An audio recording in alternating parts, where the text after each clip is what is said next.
Hello dear students, welcome to the lecture 11 of Object-Oriented Programming with C#. Today's topics are IEnumerator, yields, domain-wide, unhandled exception, stack trace, inner exception, exception logging, task and dispatcher for asynchronous multi-threaded programming, and such. We have already seen some of these, and we will see them again with more in-depth details. So let's start with IEnumerator. What is IEnumerator?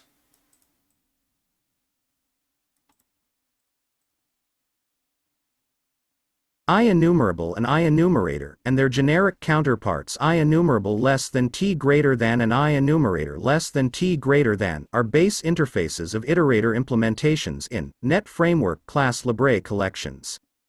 IEnumerable is the most common interface you would see in the majority of the code out there. It enables the for each loop, generators, think yield, and because of its tiny interface, it's used to create tight abstractions. IEnumerable depends on IEnumerator. IEnumerator, on the other hand, provides a slightly lower level iteration interface. It's referred to as the explicit iterator, which gives the programmer more control over the iteration cycle. Okay. IEnumerable is a standard interface that enables iterating over collections that supports it. In fact, all collection types I can think of today implements IEnumerable. Compiler support allows language features like for each. In general terms, it enables this implicit iterator implementation. Okay, so it enables for each loop, and okay, let's continue.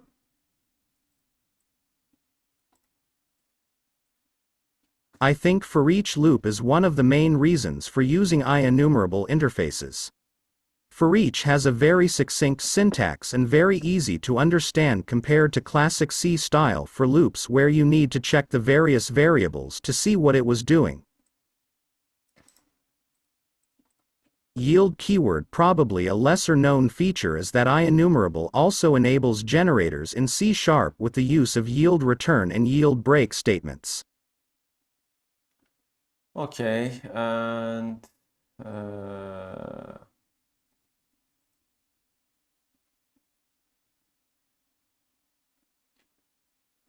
let's read this one as well. IEnumerator, on the other hand, is the behind-the-scenes interface which makes IEnumerable for each magic work. Strictly speaking, it enables explicit iterators. Okay. You see, here we are using iteration move next method.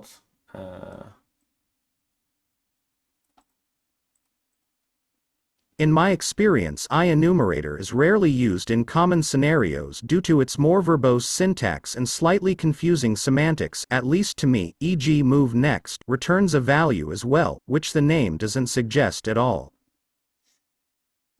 Okay.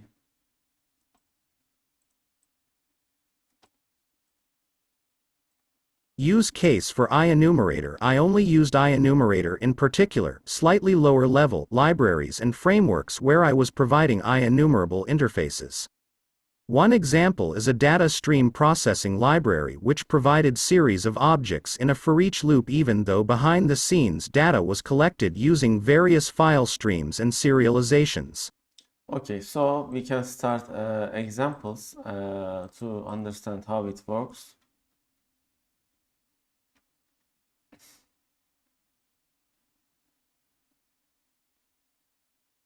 Okay, think that we have class employee.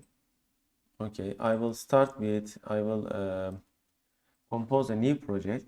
By the way, I have updated my Visual Studio to the latest version. Therefore, you see, I don't have VPF.NET Core anymore. Now, VPF.NET Core is named as .NET.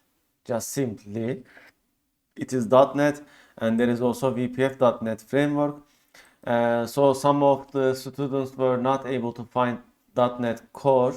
That is why, because its name has changed to .NET from .NET Core. Okay. So this is actually .NET Core or let's say new .NET. All right, let's pick our source folder.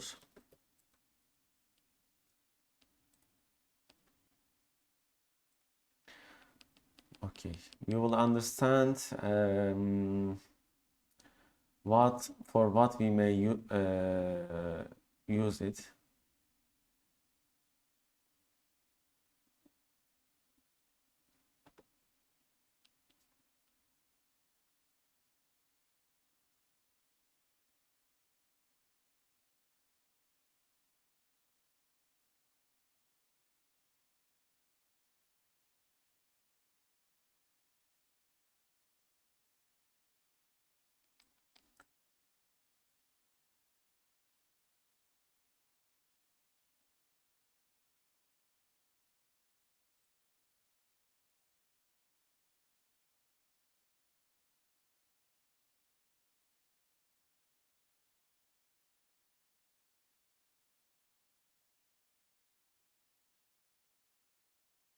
Okay.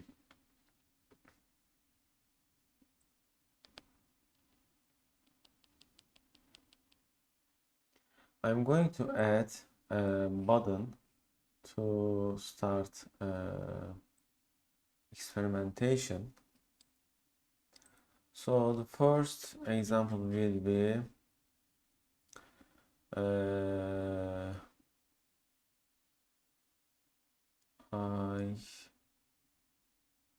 IEnumerator and also IEnumerable.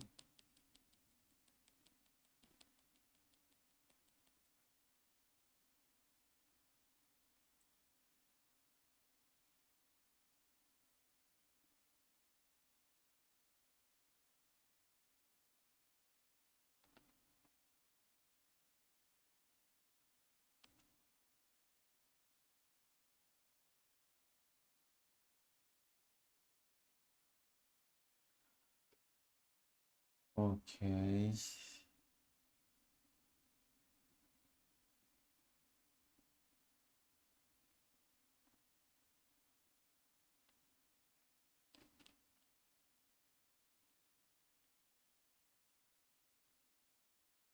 Okay, let's start from the beginning to reading.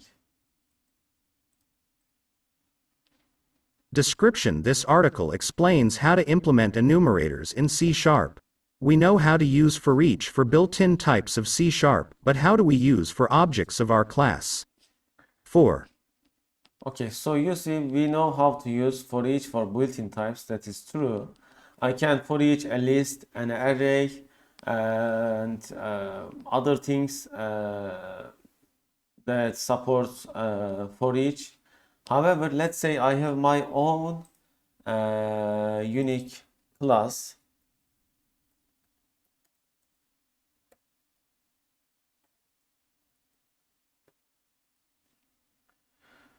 Okay, you will understand what I mean in a moment.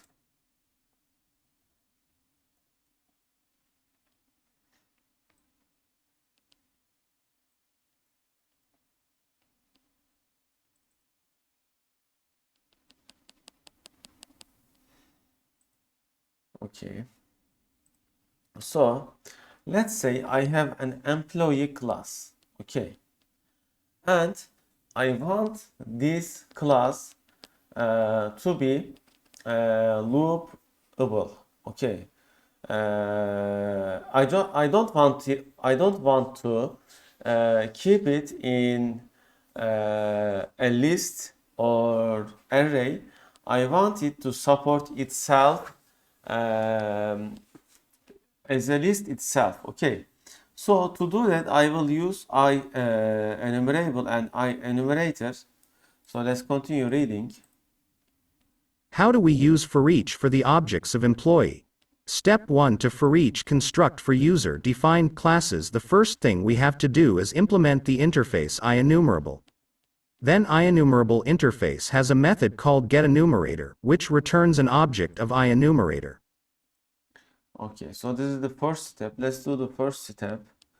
To do that, I generate another class. You see it has plural at the end of it. Let's analyze first the class employee. So the class employee has a private integer ID, a private string name, and a private double salary.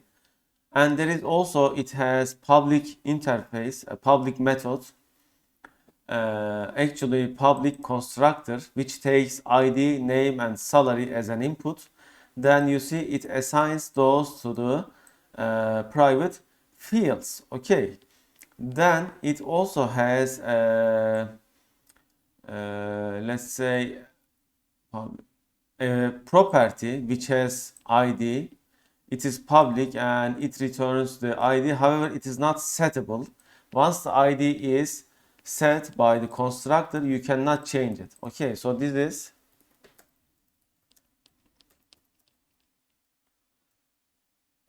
so the ID never changes after you initialize the class object with its constructor here.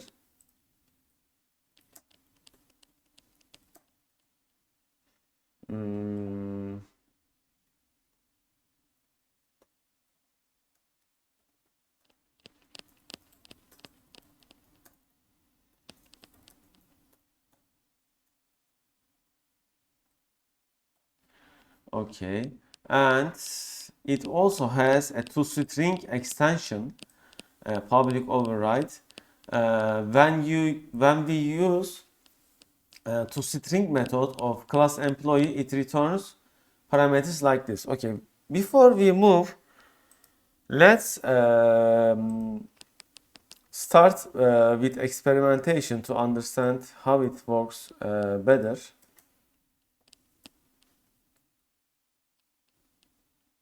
Okay, I am composing a list box. Okay, and name.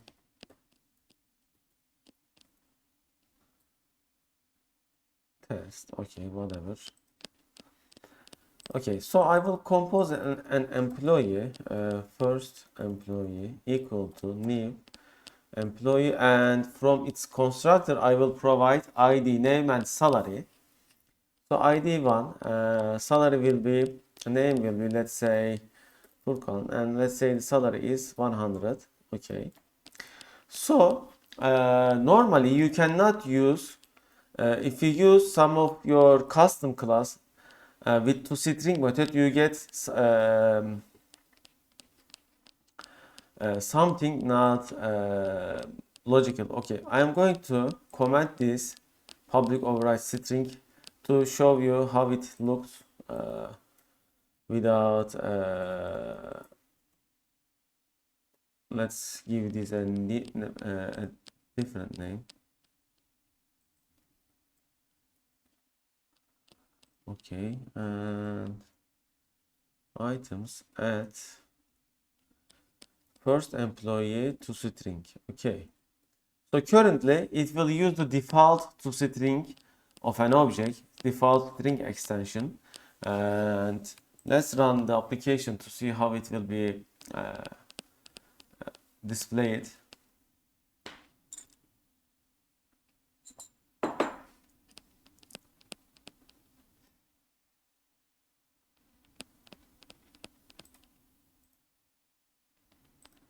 Okay, you see it is displayed like this. It shows the path and the name of the class, nothing else.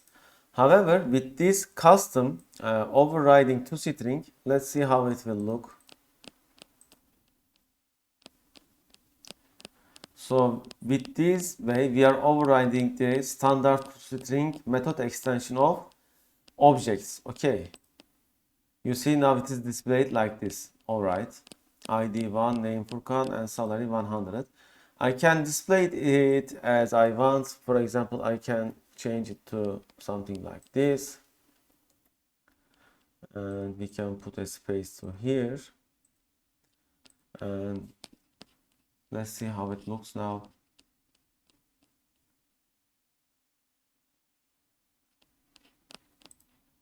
You see, now it is looking like this. Alright, so this is our base class. Now I can hold instances of this class inside a list, but I don't want that. I want to have another custom class that I can do enumeration, okay, iterations, which I mean. So let's copy and paste it. You see there is employees class. It is plural of employee, and it inherits IEnumerable and IEnumerator interfaces.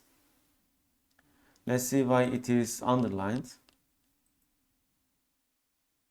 Okay, because we have to use systems.collections library, and after I add it to here on the references, now it doesn't show any error. So what does this class do?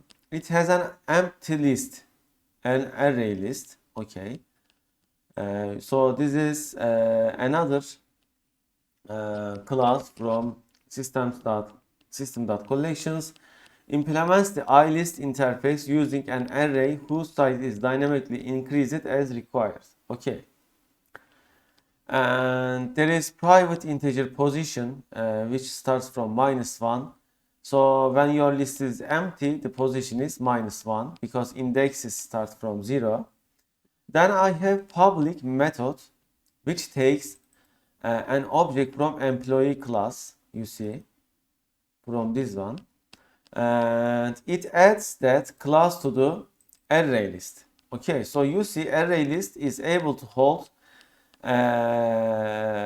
any object and its size is dynamically increased. You see it has iList interface, which is probably generic type, and then I am adding a public method. You see it has special keyword IEnumerator and its name is GetEnumerator. Okay, you see returns an enumerator that iterates through the collection. So GetEnumerator is also a special keyword. If I change this, I think it will cause error when the application is running. We will test it later. And it return IEnumerator this. Okay. So you see supports simple iteration over a non-generic collection. This non-generic part is important because for generic collections we already have for each and for loops and such. However, when we are using non-generic collection, in this case this is a non-generic collection because we are using it to hold employee type objects. So this is the format of GetEnumerator. Then there is move next. Actually this is like pointers in C language. Not exactly like that, but it is similar to. So with move next, we will move the position by 1.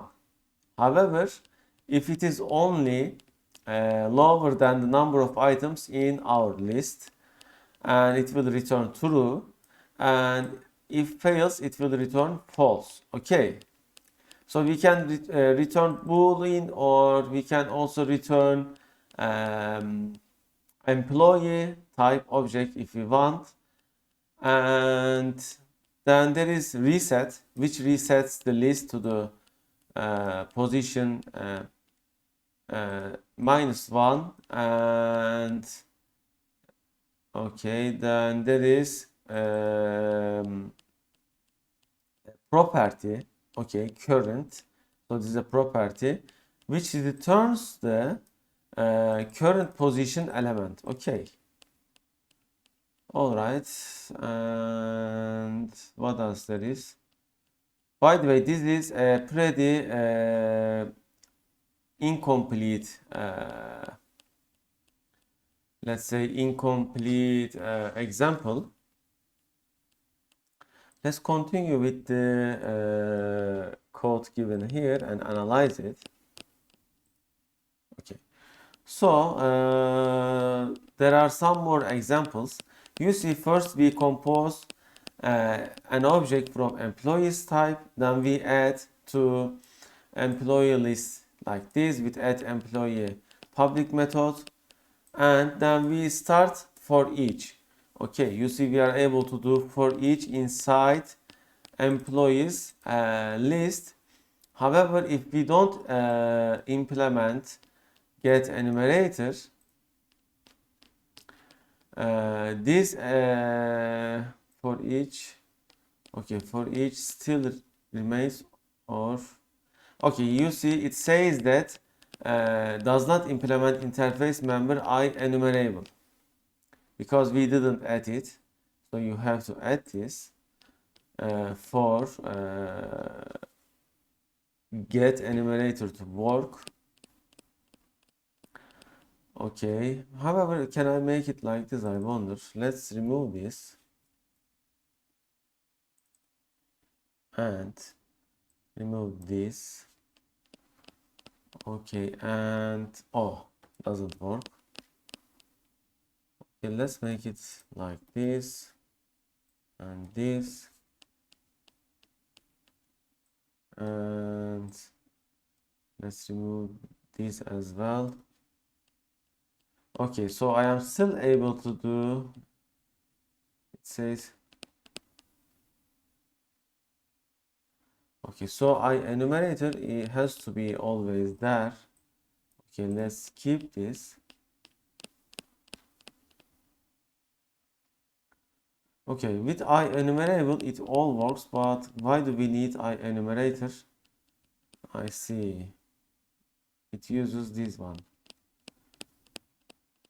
Okay, let's try it, whether it works or not.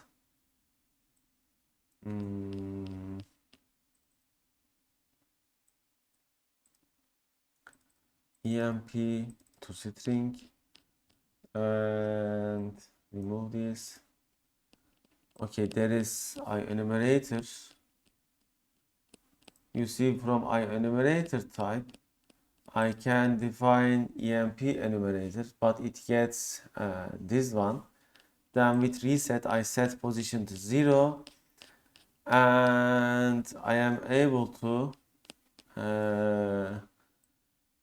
iterate with move next. Okay, like this. Okay, let's run the application. Without IEnumerable interface, I cannot iterate it. Okay, it looks like we have an extra curly bracket somewhere, but where? Okay, we have deleted x1 actually. Let's run the application.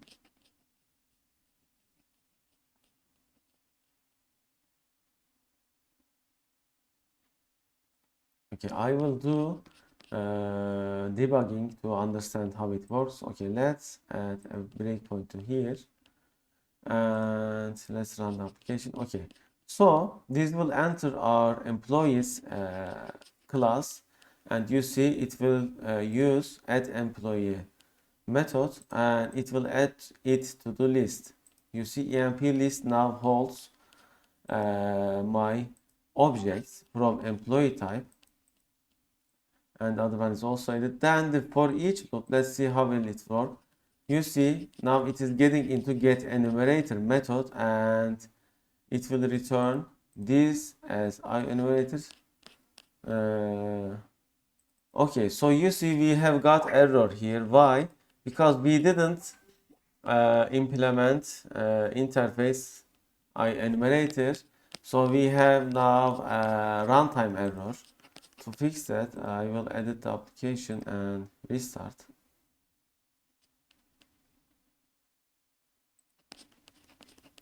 So sometimes runtime errors may happen, therefore we have to implement a global catch. Okay, I will show that as well. So let's try enumerator. Okay, now it works. Okay, that is then move next. You see in the for each method, it uses move next as well. So this is also a special word which is really important, and it increases the position by 1, then it returns true, and then it returns the current. So the current is also a special word, and it will return the current position. So it has returned the first item, then it uses the method extension, then it will return the second item. How? It will call the move next method, and it will increase the position from 0 to 1. This is how for each works, okay? And it returns true, and if it is true, then it moves to this part, okay? And at that part, it calls the return method, and return method returns that position. So this is how enumerating is done in C# at the code behind. With for each, it uses the same mechanic for everything.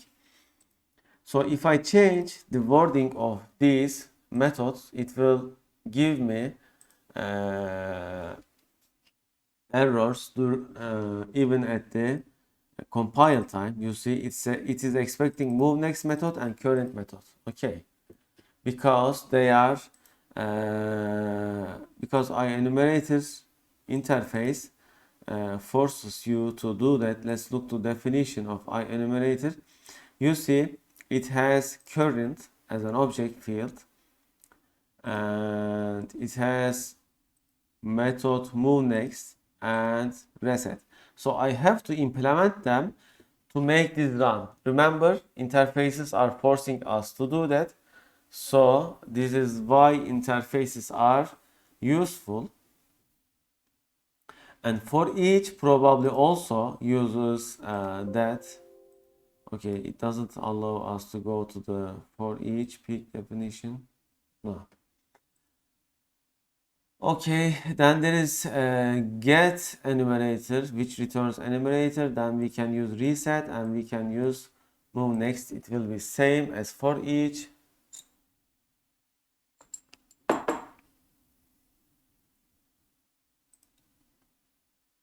You see, it is adding them to the list as expected.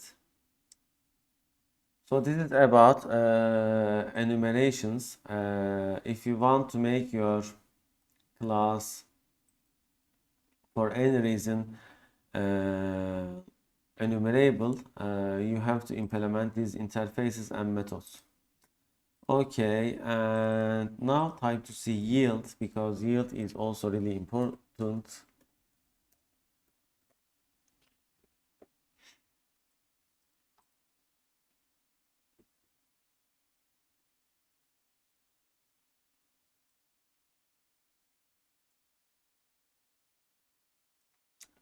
Okay.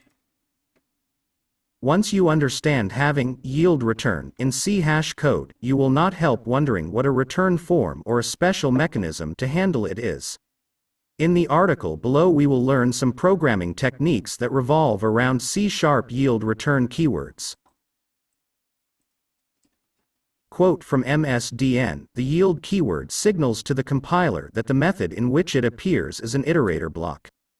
The compiler generates a class to implement the behavior that is expressed in the iterator block. In the iterator block, the yield keyword is used together with the return keyword to provide a value to the enumerator object. This is the value that is returned, for example, in each loop of a for each statement. The yield keyword is also used with break to signal the end of iteration. 1. Method of operation of yield. When combined with the return mechanism allowing creation, the function returns a value that handles certain information in the loop and puts an end to certain conditions before it. This is contrary to the case of a normal return. I get a return value of the function that will return and finish the function at that point. But here, the function is to call back in the loop containing the yield return function that just ended. From here we can imagine an action that is rather abstract, but can be useful in some cases, to help keep code concise and tight. Okay. 2. Some requirements for the use of yield return. Do not put yield in an unsafe block. Do not use ref or out keywords with the parameters of the method, operator or accessor, getter, setter. Yield return can only be placed in the try block if it is followed by a finally block. Yield break can be put in the try block and catch, but not placed in the finally block. Do not use yield of the anonymous method. Okay, oh, I see. In this example, they didn't provide source code. Let's look another example.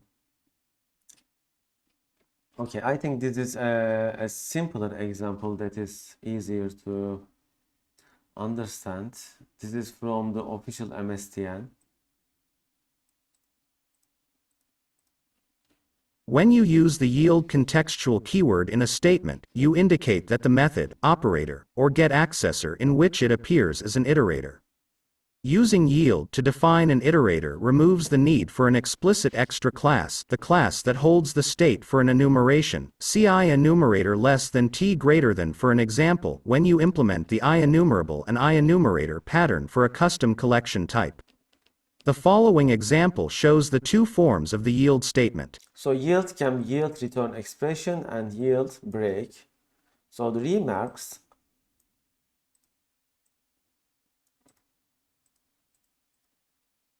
remarks You use a yield return statement to return each element one at a time. The sequence returned from an iterator method can be consumed by using a forEach statement or linq query. Each iteration of the forEach loop calls the iterator method. When a yield return statement is reached in the iterator method, expression is returned, and the current location in code is retained. Execution is restarted from that location the next time that the iterator function is called. You can use a yield break statement to end the iteration. For more information about iterators, see iterators.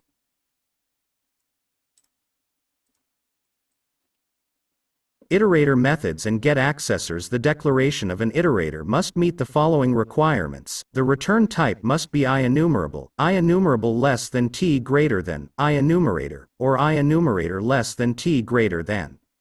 The declaration can't have any in ref or out parameters.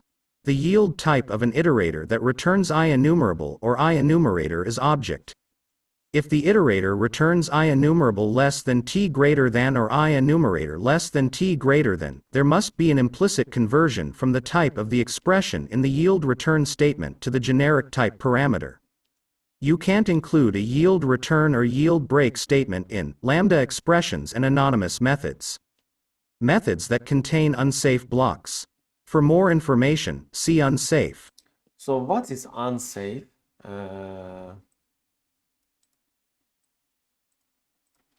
The unsafe keyword denotes an unsafe context, which is required for any operation involving pointers. For more information, see unsafe code and pointers. You can use the unsafe modifier in the declaration of a type or a member. The entire textual extent of the type or member is therefore considered an unsafe context. For example, the following is a method declared with the unsafe modifier. Okay, I have never used the unsafe modifier actually. So you see they use some pointers and such, and there is also example. Anyway, and exception handling of the yield. Exception handling. A yield return statement can't be located in a try-catch block. A yield return statement can be located in the try block of a try finally statement. A yield break statement can be located in a try block or a catch block but not a finally block. If the forEach body outside of the iterator method throws an exception, a finally block in the iterator method is executed. Okay, technical implementation and the following code returns an IEnumerable less than string greater than from an iterator method and then iterates through its elements. Okay, we have seen this already.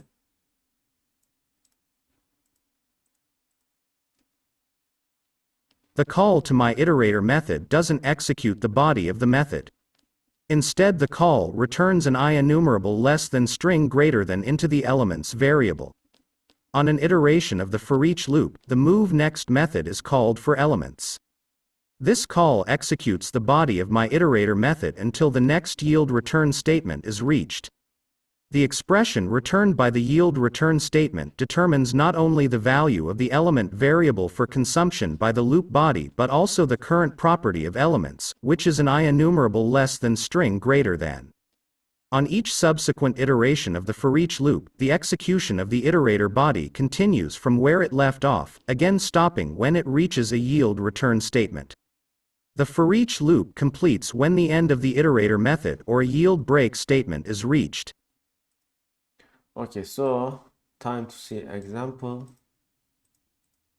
Example: the following example has a yield return statement that's inside a for loop. Each iteration of the for each statement body in the main method creates a call to the power iterator function. Each call to the iterator function proceeds to the next execution of the yield return statement, which occurs during the next iteration of the for loop. The return type of the iterator method is IEnumerable, which is an iterator interface type. When the iterator method is called, it returns an enumerable object that contains the powers of a number. Okay, let's implement this example as well. So we have a method like this.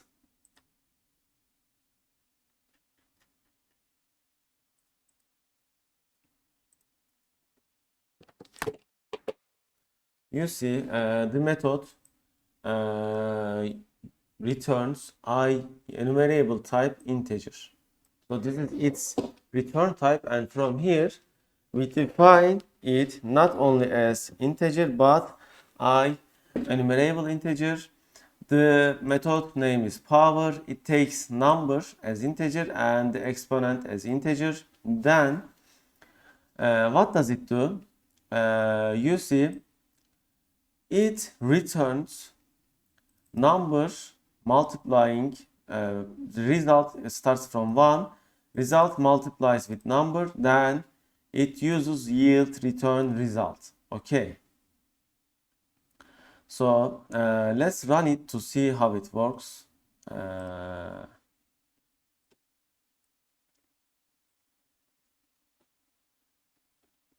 Okay, I will add it to here. Okay.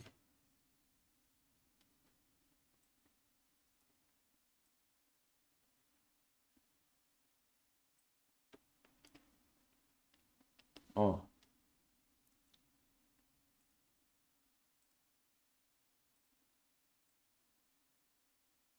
I power.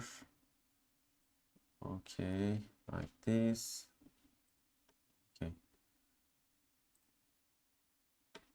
So you see, I call the method inside a for each loop with this way. Why?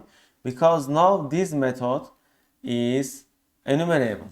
You see, since the method is itself enumerable, I can do a loop through this method, and we will see how it behaves. So I will do step into. So it comes with number is 2, exponent is 8. Okay, usually it starts from 1, then it returns 2 as yield return, not just return.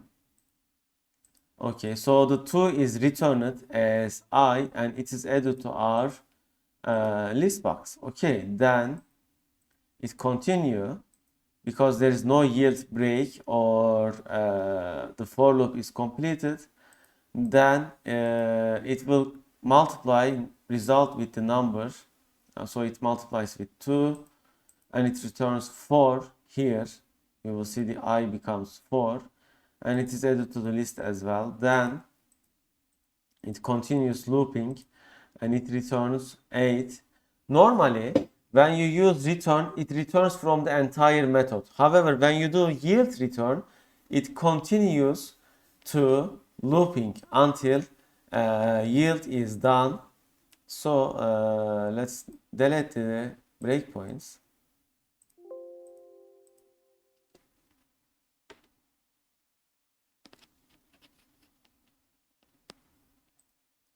You see, 2, 4, 8, 16, 32, 64, 128, and 256. And I could have ended the yield let's say prematurely. Let's say if result is bigger than 100, if I do break, what happens? Let's see that.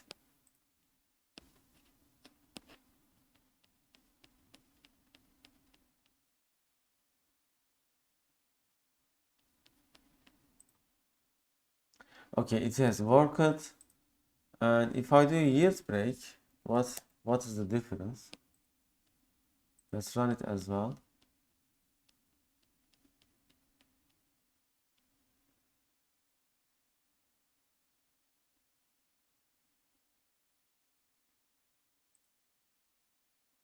Okay, it works same.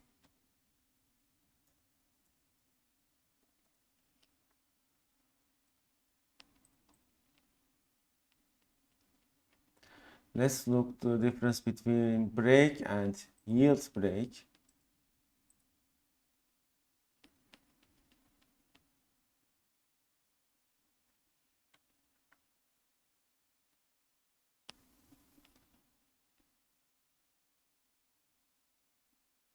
Okay, so the yield break same as return empty. Yield return, and if we do yield break, it will not execute.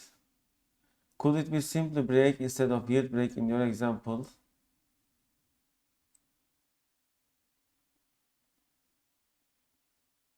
Oh, I see. So the difference between the yield break and break is something like this. So I will do debug write line, or let's add let's modify the this box.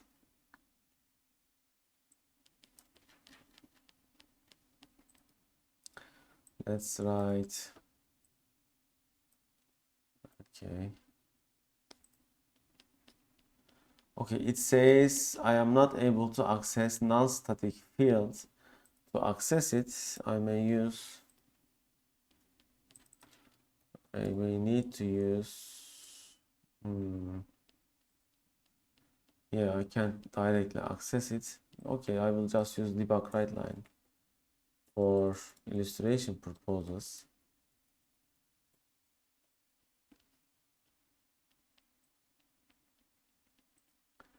Okay, I have to add using system diagnostics, and let's write yield break. So you will understand the yield break versus break.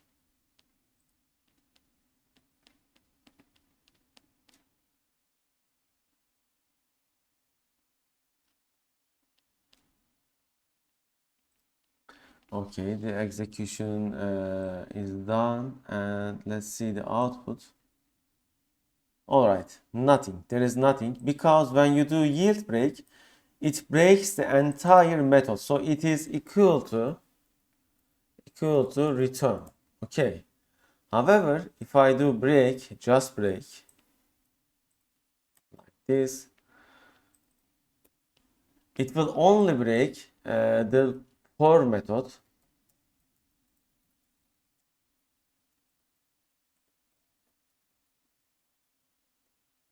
And the method will continue. Let's run it. You will see.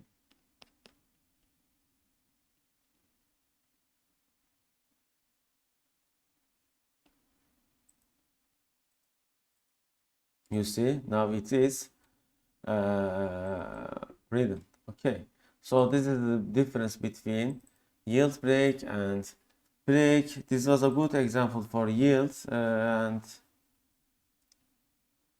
if there is another example, let's look for it. Okay. One moment. Okay, let's continue. Okay, so this is the difference between yield break and yield return.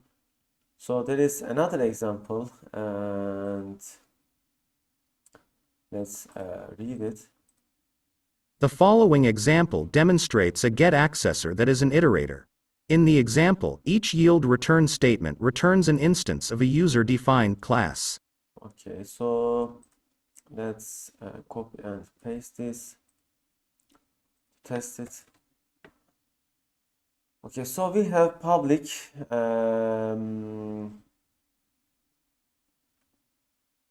okay, we have public class, name it as GalaxyS, which has an IEnumerable method as next galaxy, and actually this is not a method but a property.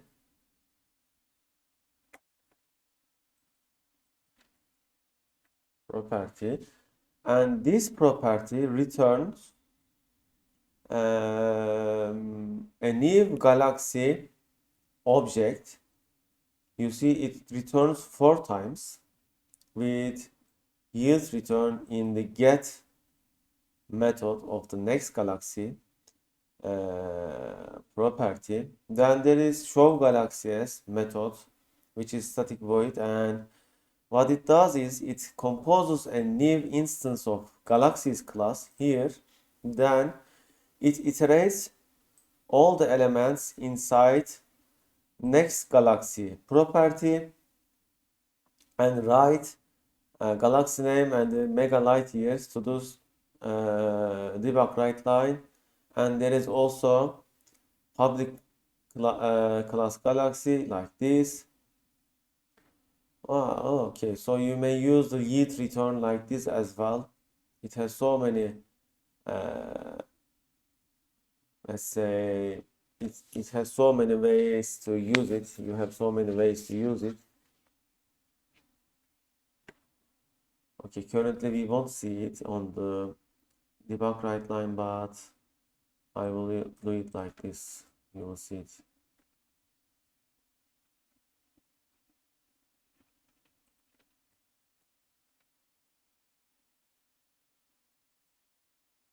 Then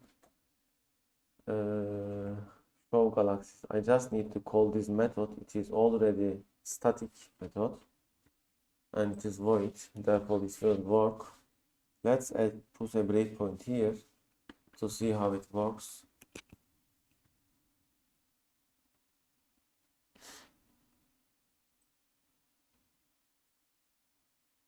Okay, it will compose a new galaxies instance. It is composite, it has no constructor, therefore we don't see it, and it will continue within the property of next galaxy. So it will return the first galaxy in the first iteration, and we will see the output like this. You see tadpole 400, which is the first definition here. Then in the next loop it will write the next one. You see pinwheel 25, and the next one is Milky Way 0, and the last one is Andromeda 3. So this is another way of using yield return. Alright, I think this is enough. You get the idea. Let's note what we have seen so far.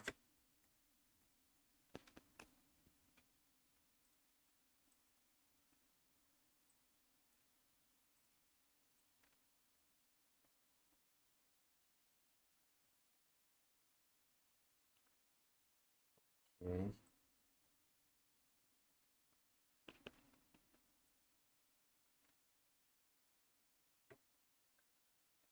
What are IEnumerable and IEnumerator interfaces?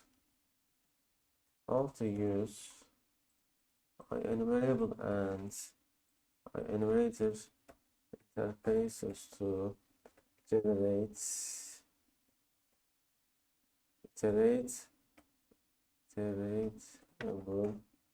non-generic classes. Okay.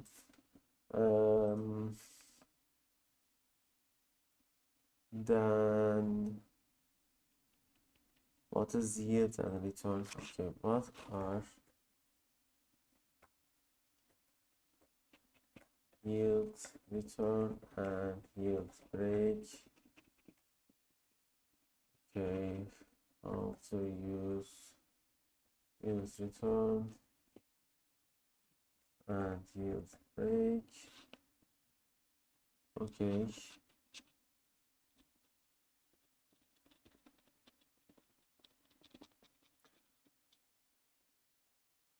How to override object to string generic method extension. Okay, this is also important.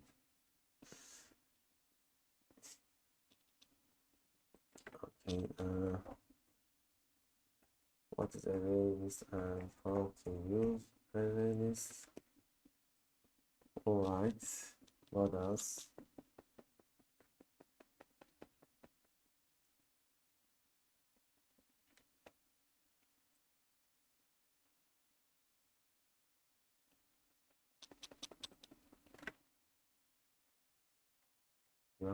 Okay, all right, I think this is so far.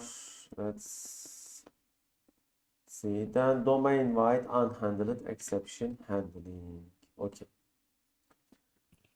So we know how to use try and catch. However, sorry about that. So we know try and catch. However, what if we forget to try and catch, or an unseen, unpredicted error happens? How we are going to handle that? There are several ways to handle it, and if you want to handle errors happening in main window thread, main thread, or in subthreads, or in tasks, you have to do different things. So I will use the code from our last year repository.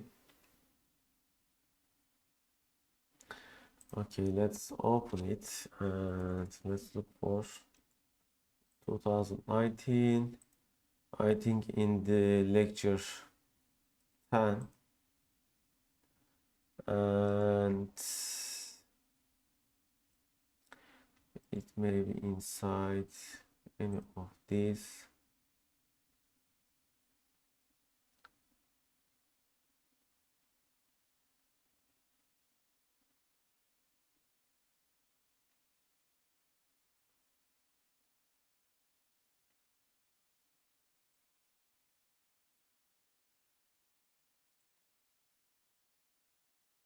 Okay, here.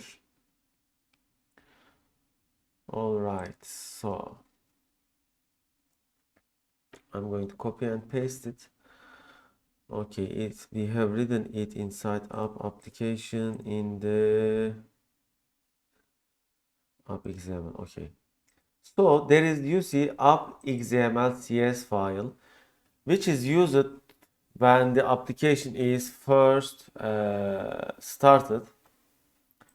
Inside here, I am writing a constructor like this, you see app, and I am binding some events. Which events I am binding?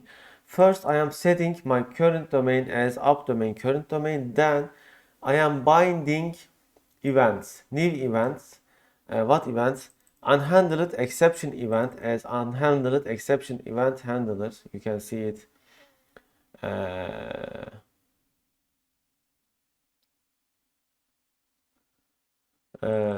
As here, my handler. Okay, this is the unhandled exception handler, and it uses write message like this. Then let's add the reference for this one.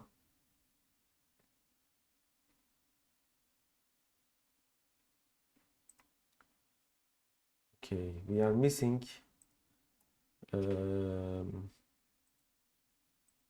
okay, Windows threading. Then dispatcher unhandled exception like this, and then unobserved task exception. I will show you what these means, each one of them. So let's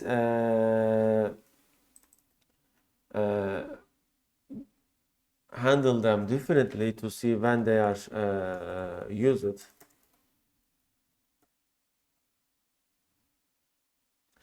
System IO. Okay, so there is write message, which is a method I have coded. It takes the exception E and which handle as another string parameter, and it appends them to the global errors with the format I have provided. Anyway, it is up to us. Okay, so the first one is my handler, which is unhandled exception handler. Okay, and then dispatcher unhandled exception here, this one, and then unobserved task exception here. Okay, so we have coded our exceptions. You see, application dispatcher unhandled exception, it takes object and unobserved task exception E. So I am providing the exception of E as a parameter. Then I am providing this one as a parameter, and this one is generated like this, and I'm providing it as a parameter. So these methods, which are bound to certain events, will help me to handle and log exceptions. Okay, they will also prevent my application from crash because I will be handling them. All right, now let's see how each one of them works.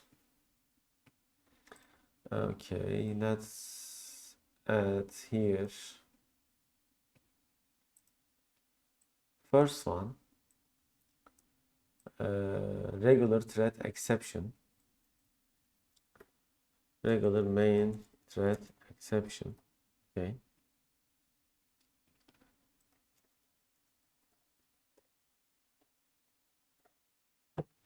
this is really important in programming to handle all kind of exceptions, because you may not be sure with every one of them. New click event handler. Simply, this is running in the main thread, and what I'm going to do is convert to int 32 123 test. Okay, this will throw an exception, and normally it will cause that thread to collapse, and in this case it is running in the main thread, therefore it will cause my application to crash. Okay, you see exception user unhandled, system format exception input string was not in the correct format. Then it goes to here, you see application dispatcher unhandled exception. It writes the message. Let's see the message. One moment. Okay, and so it has written the message as we wanted. Let's open it.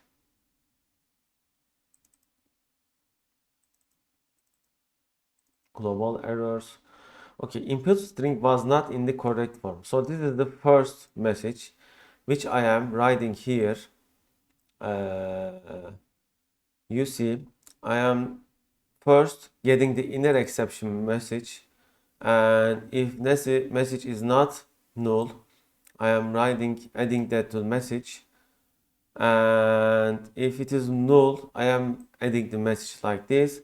So this is the case. It shows the message of the error, and then it shows the stack where it happened. You see, it shows the full stack of the error currently because we are running in the debug mode. Therefore, it will show me the line where it happened. You see, it has happened and at the line 174. Let's open the application, and you see 174. And it also shows how did it happen. Then this is the method name. So this method has captured this exception, and when I continue, it also goes to unhandled exception events. This is the default exception events handling. So you see, this is the error generated, and it will be also written. Then let's continue running. Application is still quitting. Why? Because even though I have logged the error, it still causes my main thread to collapse because an unhandled exception happened, and therefore the main thread has collapsed. And this is the second logging. Are there any difference? Yes, there are difference from the stack of the events, and both has logged the error. Then let's try, let's generate another error. This time I will generate a task exception. Let's copy and paste this, btn task exception.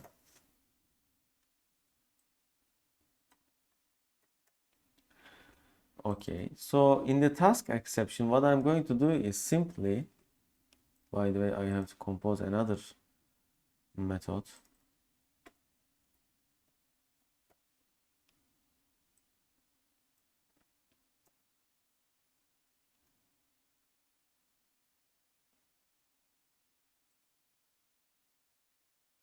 Okay, task factory, start new. This will start a new task like this.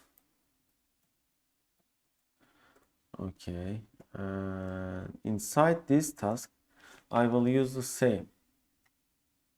Okay, so let's run and see how will it capture.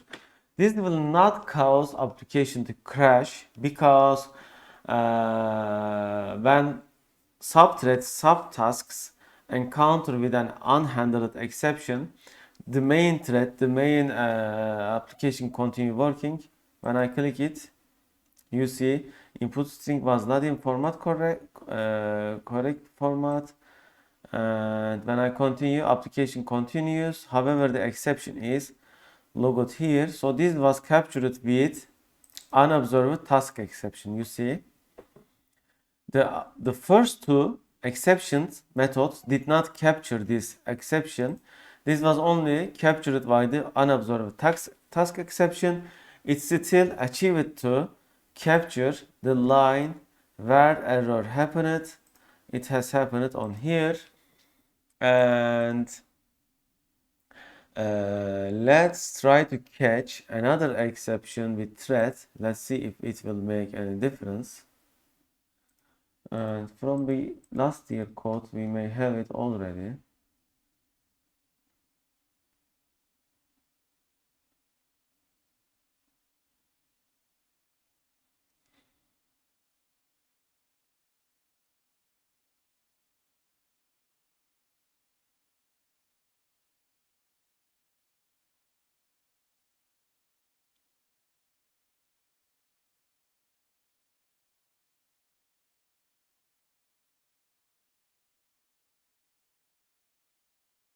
Okay.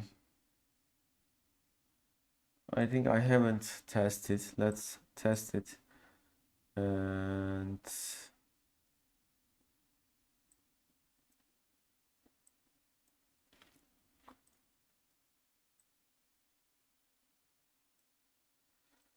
btn subthread exception. By the way, tasks and threads are different. I think we have shown that. Not different in every case, but sometimes they are different. They behave different.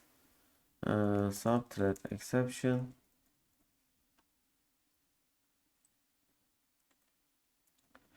Click new event handler. You should always have this kind of exception handling in your application. In ASP.NET, you do this in global ACX file.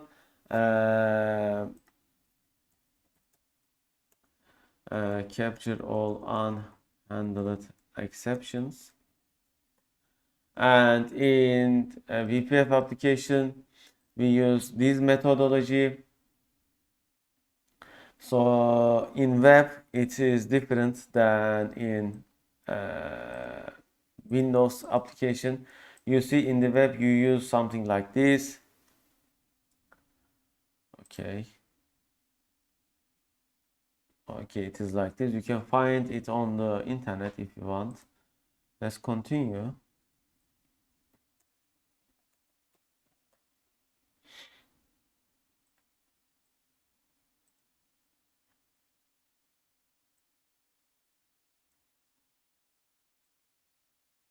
Okay, so you see current thread is background true. By the way, for threading, we need to add using threading. Then in here, I will run this code. This will also prevent my application to crash from crashing. And let's see how will this be handled.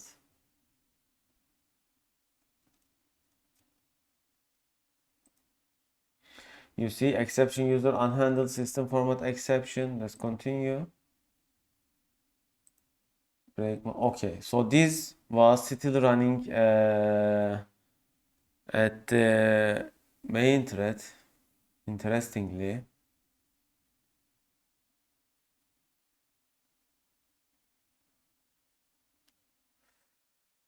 this is interesting. I wouldn't accept it to expect it to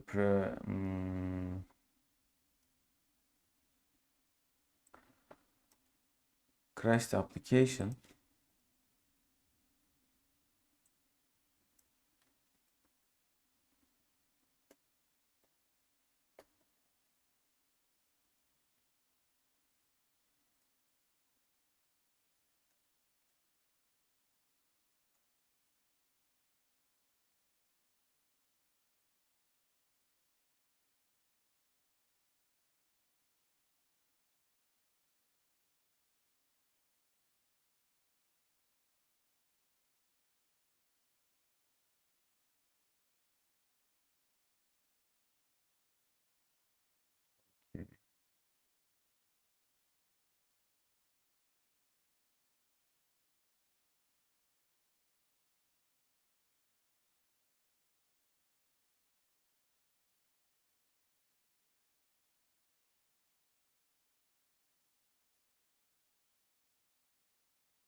Let's run it without debugging and see whether it makes difference or not.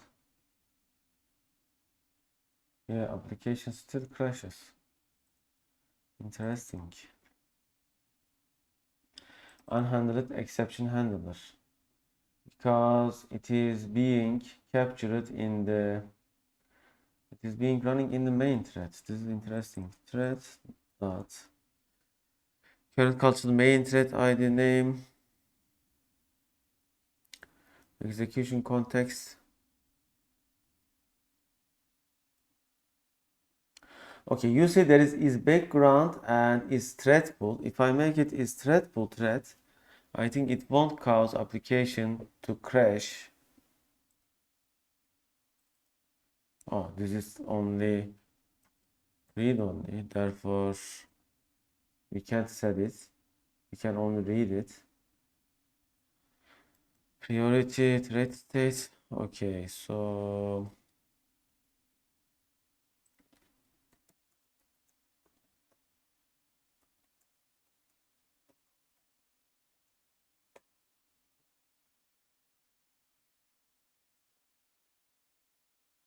yeah, someone has also asked it.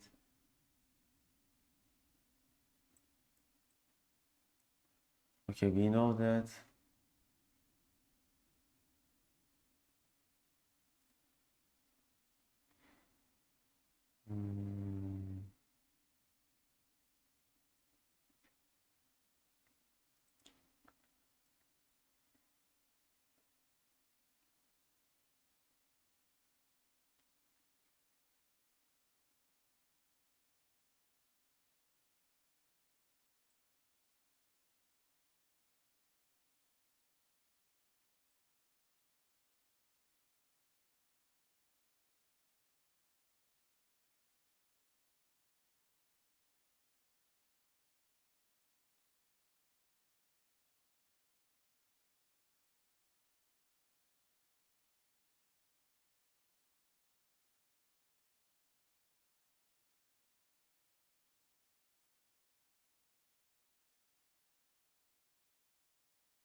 Maybe we can prevent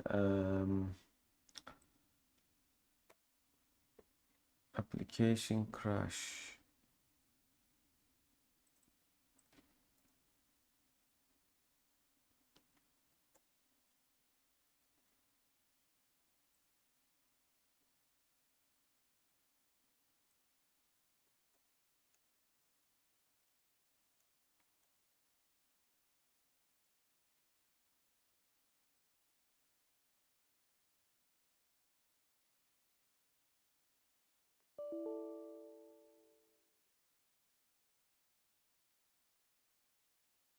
Interesting.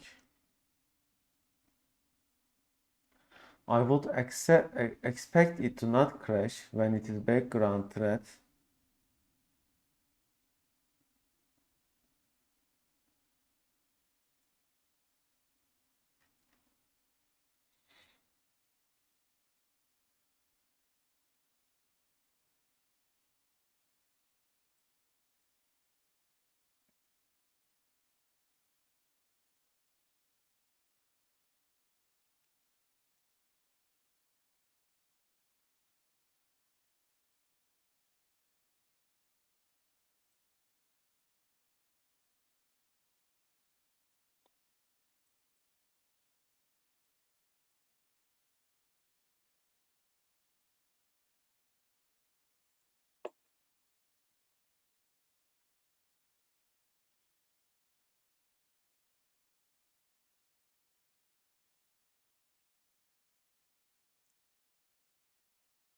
Okay, looks like the parent thread of the thread former also crashes. Therefore, what I'm going to do is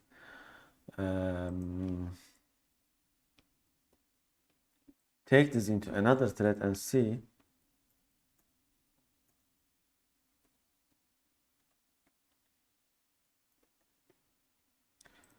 Okay, so this will start the thread and then it will start the error. Let's see what will happen now.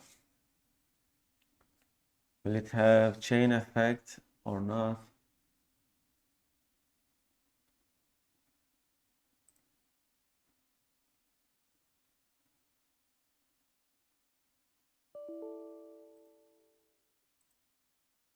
Yeah. Yeah, so the thread errors are also captured by the unhandled exception event handler. You see, like this. However, the tasks are captured by unobserved task exception, so they are different. Let's also make a dispatcher error,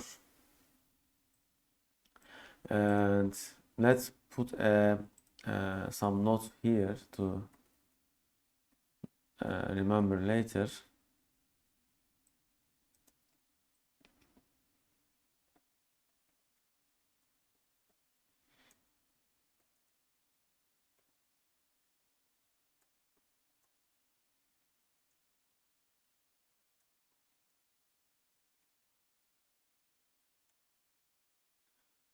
Okay, and let's see how the dispatcher errors handle it.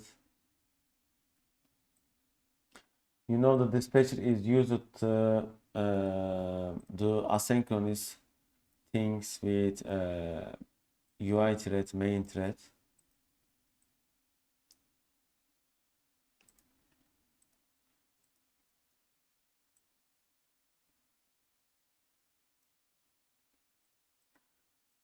Okay, btn dispatcher error check.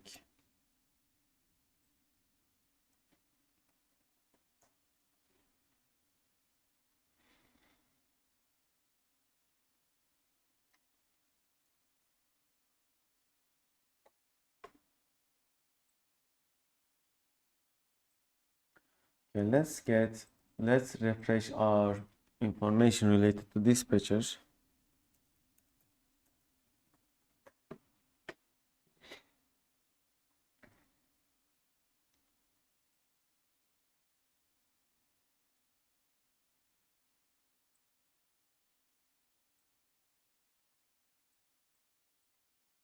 Your app has a main UI thread, usually managed thread it equals 1.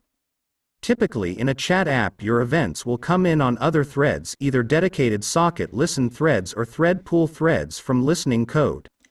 If you want to update the UI from an event that gets pull on some other thread you must use the dispatcher. A useful test here is the dispatcher check access method that returns true if code is on UI thread and false if on some other thread. A typical call looks something like. Okay, and let's look for official description.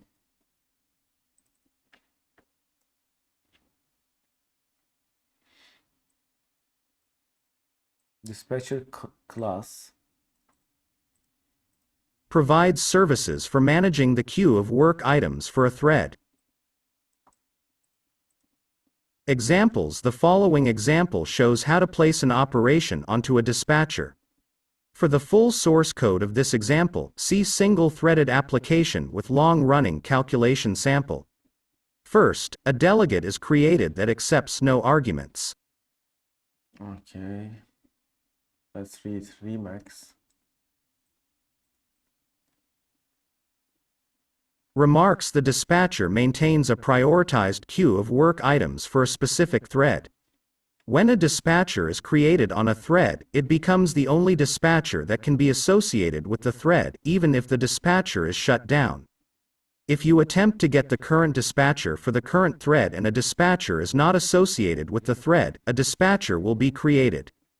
A dispatcher is also created when you create a dispatcher object. If you create a dispatcher on a background thread, be sure to shut down the dispatcher before exiting the thread. If a dispatcher is shut down, it cannot be restarted. In WPF, a dispatcher object can only be accessed by the dispatcher it is associated with. For example, a background thread cannot update the contents of a button that is associated with the dispatcher on the UI thread. In order for the background thread to access the content property of the button, the background thread must delegate the work to the dispatcher associated with the UI thread. This is accomplished by using either invoke or begin invoke. Invoke is synchronous and begin invoke is asynchronous. The operation is added to the queue of the dispatcher at the specified dispatcher priority. If begin invoke is called on a dispatcher that has shut down, the status property of the returned dispatcher operation is set to aborted. All of the methods on dispatcher, with the exception of disable processing, are free-threaded. Objects that derive from dispatcher object have thread affinity. Objects that derive from freezable are free-threaded when they are frozen. For more information, see freezable objects overview. Okay, so what we are going to do is dispatcher begin invoke, and okay, it is like this. Dispatcher, and let's add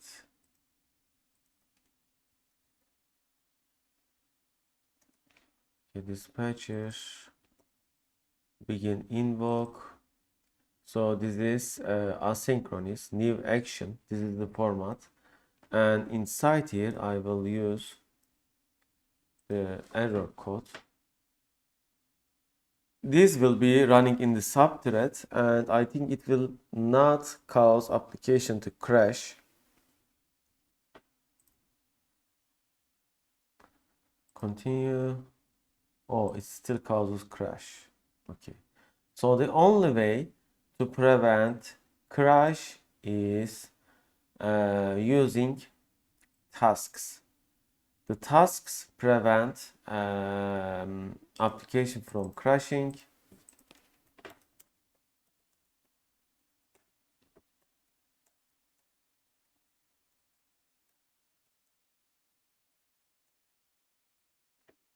I wonder if there is any other way.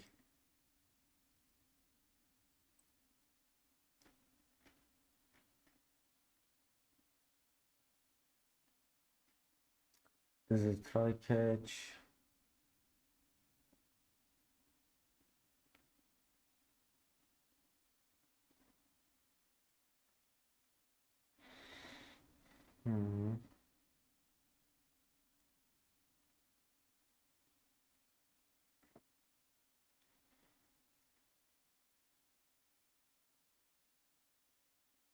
Oh, okay, let's see where this was captured.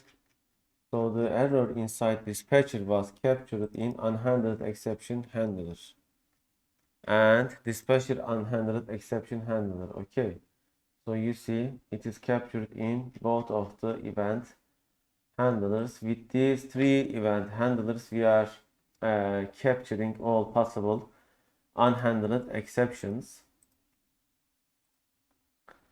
Okay, so let's add them to our notings.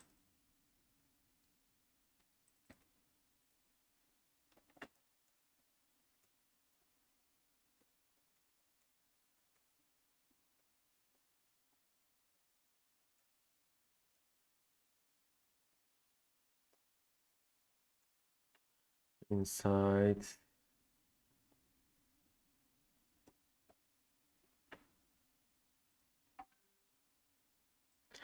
okay, so this is the main constructor of the application,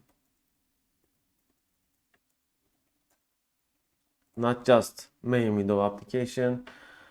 And with this way we are able to attach events to the entire application, application wide events.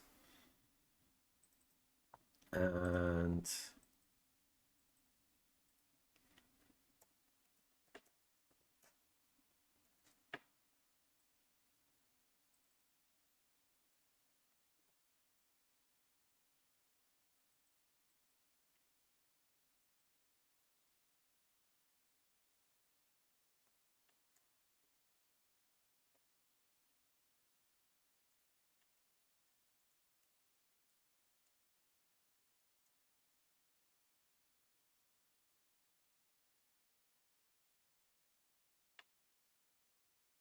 so these are from updomain. Right. Okay.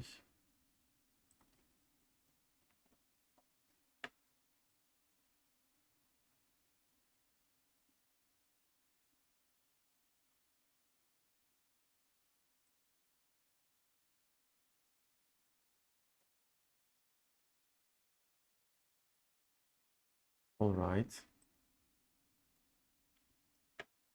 Okay, what else? This is how we log them to a file. You can do anything you want. It is totally up to you. Here I check that whether that exception has inner exception or not, because sometimes inner exceptions are not available in some exceptions. Therefore, I am using null check operator here, and I am then appending them to a file with the format I want. Like here, with this way I can check the errors later. You can also log them onto database. Okay, then we can move to next thing. You see stack trace.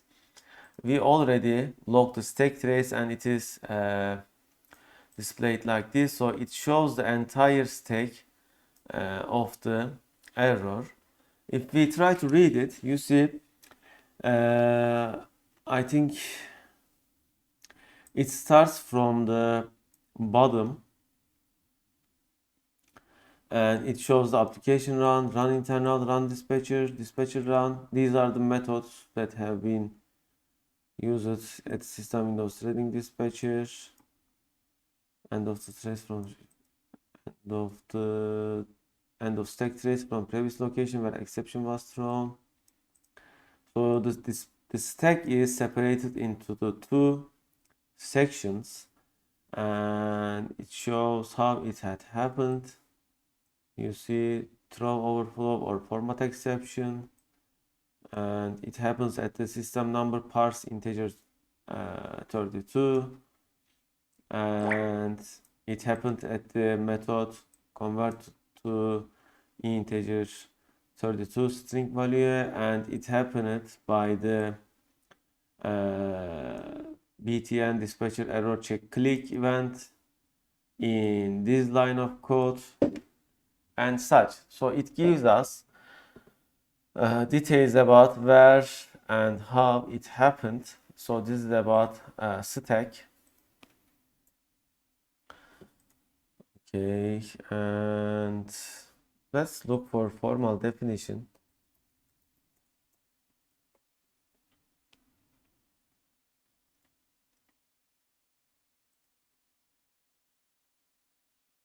Oh, this is not the stack.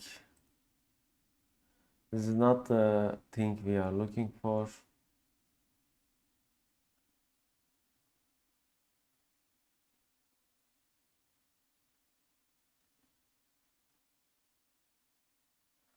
I see. So there is also stack and the generic type with last in first out.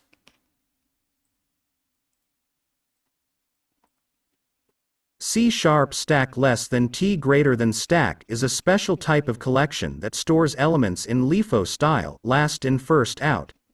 C# includes the generic stack less than T greater than and non-generic stack collection classes. It is recommended to use the generic stack less than T greater than collection.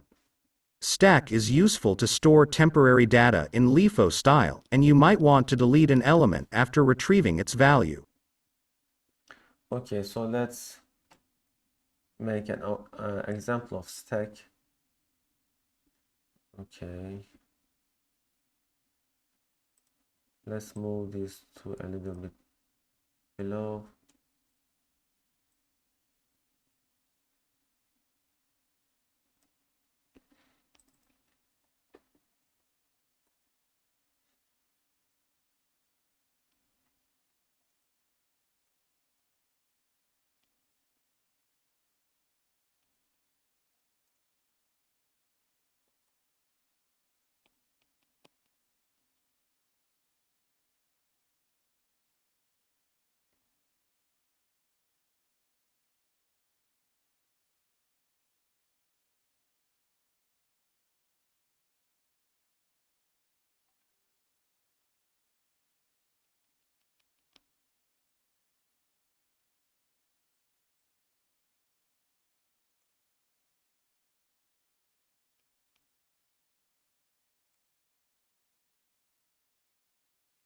So we push with 1, 2, 3, 4, and when we read the values, it reads from the bottom up. So this is, you see, like last in first out, last in first out. Okay, and any other thing to know about it?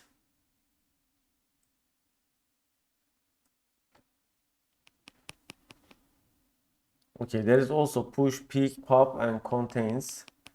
We can also do pop, and let's do pop.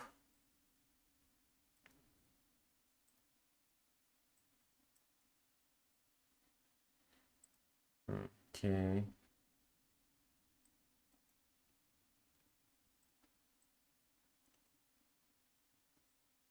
And okay, so this is the pop method.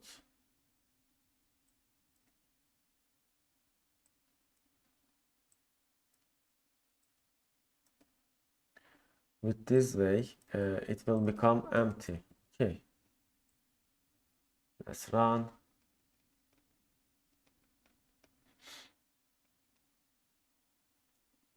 By the way, I have never used a stack because I never needed it. So it is working like this. Okay, and this is not the thing I want to do, but let's just add this as well.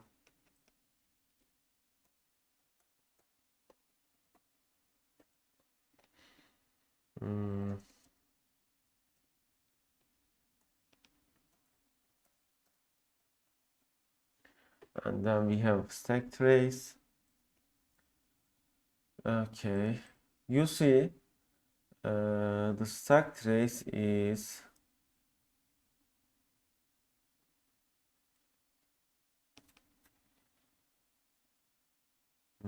parsed as with the reverse order or not, I'm not sure. Anyway, what is stack trace and how to log it?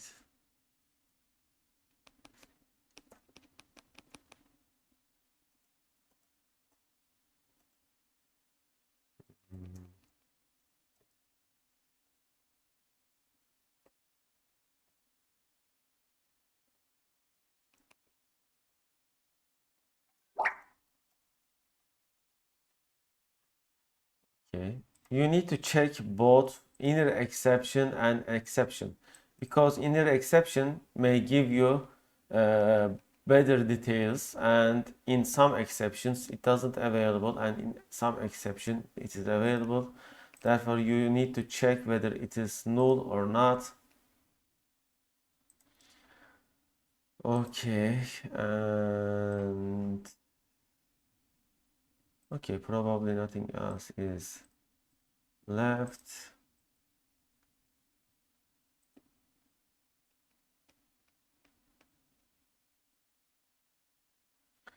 Okay, all right. We will continue with task dispatcher for asynchronous multi-threaded programming. I think we have seen this, but let's make another example to understand it better, because these are really important context of multi-threaded programming. I will take a pause. Okay, before we start, I decided to check our previous lectures, and because we have shown them previously, so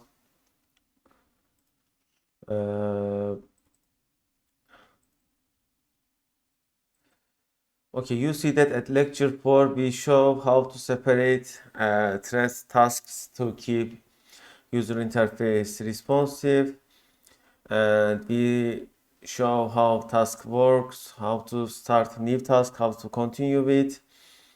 And at the lecture 7 again we show how to update user interface from different threads. Therefore, I will move to the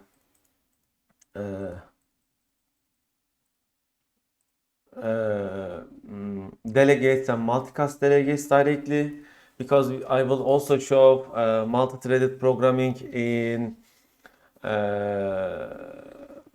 future examples, future work, when I am showing example of how to crawl a website, how to do a multi-threaded crawler. Okay, so let's start with delegates.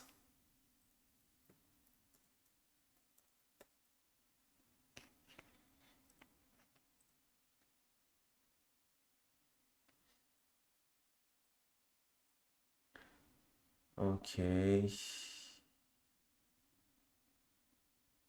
Okay, looks like a good example.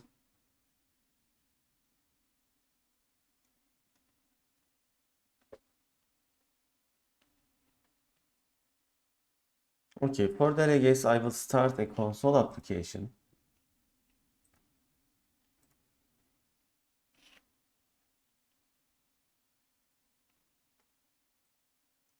Okay, I'm going to close this, create new project.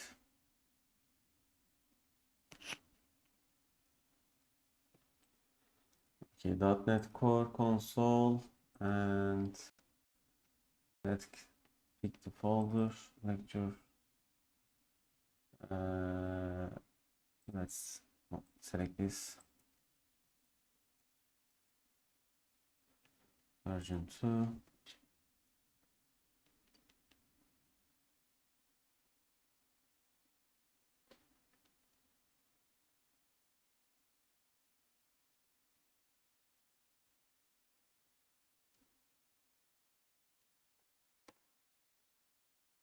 Okay.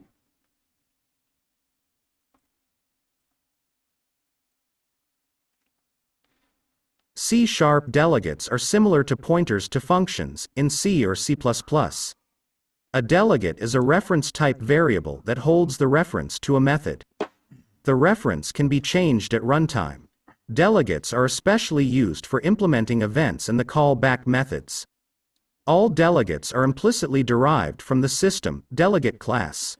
So you see, delegates are simply references to methods. Like when we define a list, we also using its reference to access it and modify it, not the actual value, and this is same. Declaring delegates delegate declaration determines the methods that can be referenced by the delegate. A delegate can refer to a method which has the same signature as that of the delegate. For example, consider a delegate minus. Okay, you see public delegate int my delegate string s. So the preceding delegate can be used to reference any method that has a single string parameter and returns an int type variable. Syntax for delegate declaration is minus. Okay, return type delegate name parameter list and Instantiating delegates. Once a delegate type is declared, a delegate object must be created with the new keyword and be associated with a particular method. When creating a delegate, the argument passed to the new expression is written similar to a method call, but without the arguments to the method. For example, okay, so we define delegate with public delegate void print string s, and then we use it as like this print string right to the screen. So this is the method, and we are binding ps1 delegate to this method and ps2 to this method. following example demonstrates declaration, instantiation, and use of a delegate that can be used to reference methods that take an integer parameter and returns an integer value. Okay, let's start it. So this is our console application.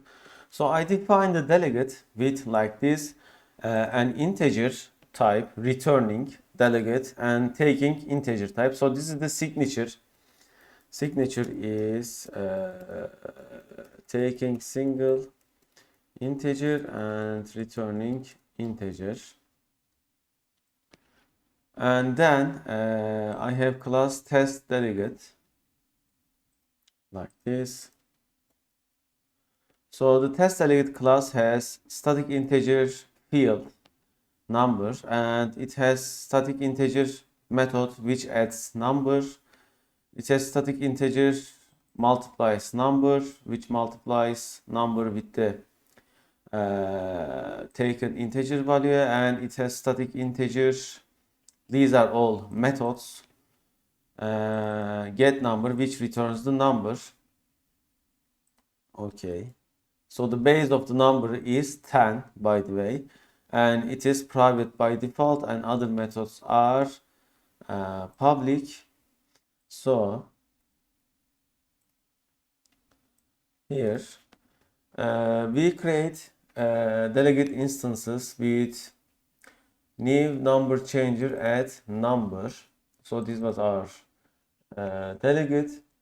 However, currently I am not able to access these methods because they are inside class delegate. I'm going to remove it because I don't need such class definition. Okay, and this is the private value, but since they are inside the same scope, inside the program class, I can access it. Okay, so I bound first delegate to the add number method, you see, and the second delegate to the multiply number. Then I can call delegates like this, and C1 25, it will be actually equal to at num 25. This is equal to this one,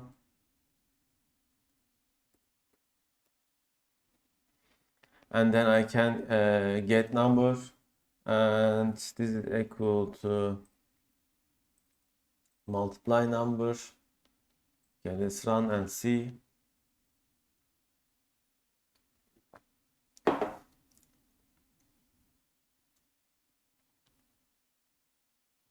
Okay, first 35. Why? Because we have added 25 to the base 10.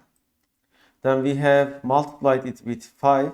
Then 35 multiplied with 5 equals to 175. It is working. You see, they are from the same type. However, they are bound to different methods. And then the multicasting of a delegate. Multicasting of a delegate objects can be composed using the plus operator. A composed delegate calls the two delegates it was composed from. Only delegates of the same type can be composed. The operator can be used to remove a component delegate from a composed delegate. Using this property of delegates, you can create an invocation list of methods that will be called when a delegate is invoked. This is called multicasting of a delegate. The following program demonstrates multicasting of a delegate minus. Okay, so then we will start with multicast. How we are going to do that is, you see, I will generate another delegate like this. It will be initialized with number changer 1, then it will be appended to number changer 2. Then I'm going to reset number to 10 here, equal to 10. Then I will just call NC with 5. And let's see the result. So the result should be first 5 plus 10 equal to 15. Then with multiplication of 5, it should be 75. Okay, so expected result is 5 plus 10 with 5. However, there is a parenthesis here. So let's put a breakpoint here to see how will it work.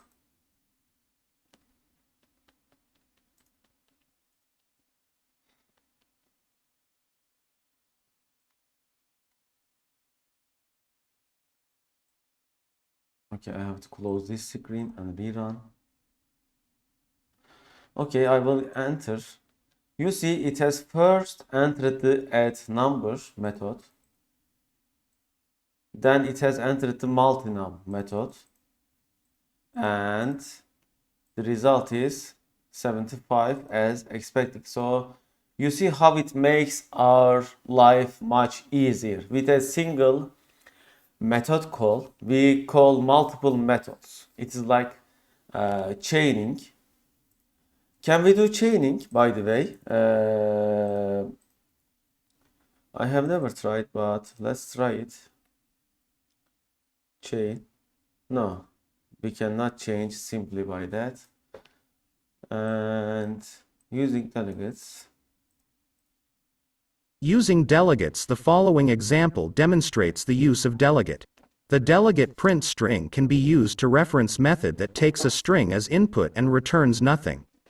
We use this delegate to call two methods. The first prints the string to the console, and the second one prints it to a file minus. Okay, so let's see. File stream, stream writer. Both delegates takes a string. I mean, there is one delegate and okay.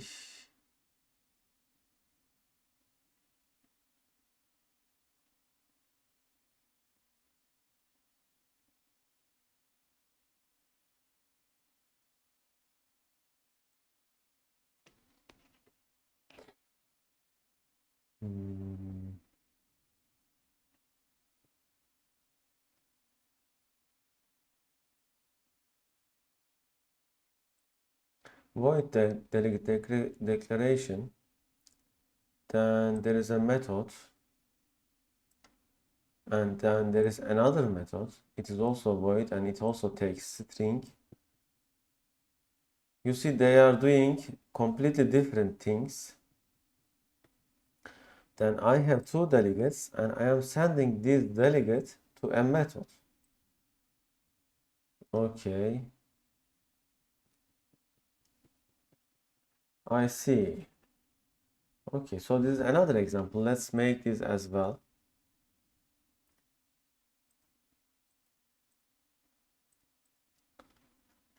Okay. Okay, so we have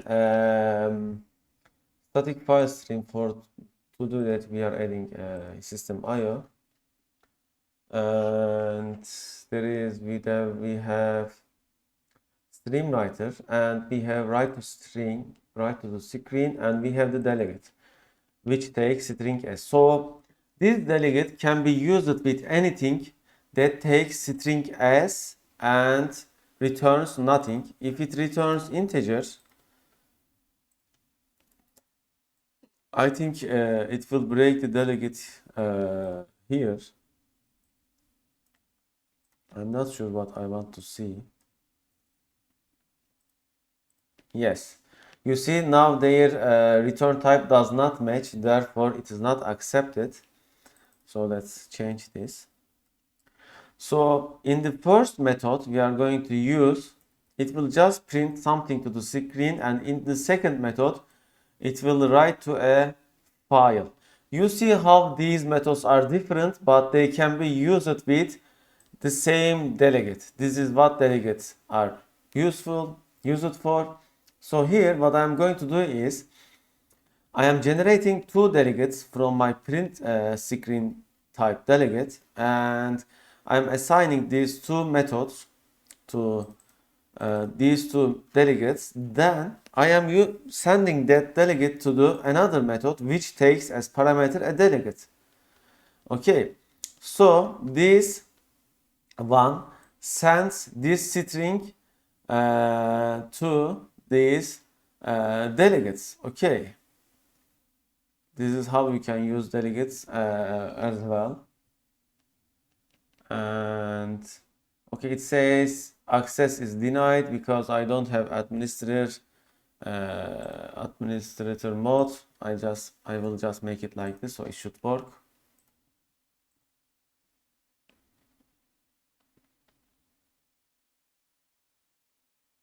You see this thing is hello world. Okay, it works.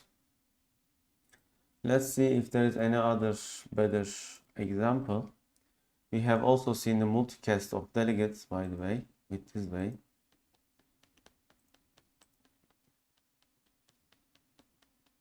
Okay, let's read the official description of Microsoft MSDN documents as well.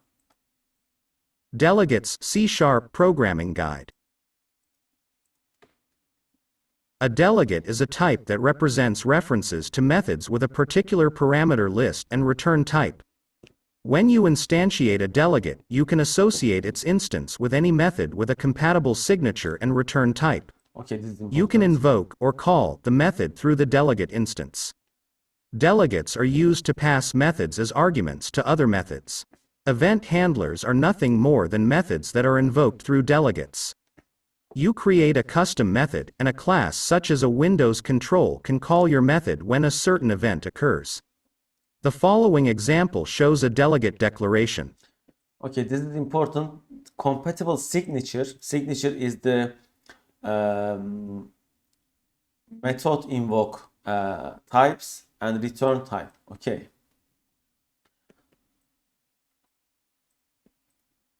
Any method from any accessible class or struct that matches the delegate type can be assigned to the delegate. The method can be either static or an instance method. This makes it possible to programmatically change method calls and also plug new code into existing classes. In the context of method overloading, the signature of a method does not include the return value. But in the context of delegates, the signature does include the return value. In other words, a method must have the same return type as the delegate. You see, when we are doing method overloading, we don't check the return type. However, when we do delegates, it also checks the return type as well. This is the difference between method overloading and delegate check. This ability to refer to a method as a parameter makes delegates ideal for defining callback methods. For example, a reference to a method that compares two objects could be passed as an argument to a sort algorithm. Because the comparison code is in a separate procedure, the sort algorithm can be written in a more general way. Okay.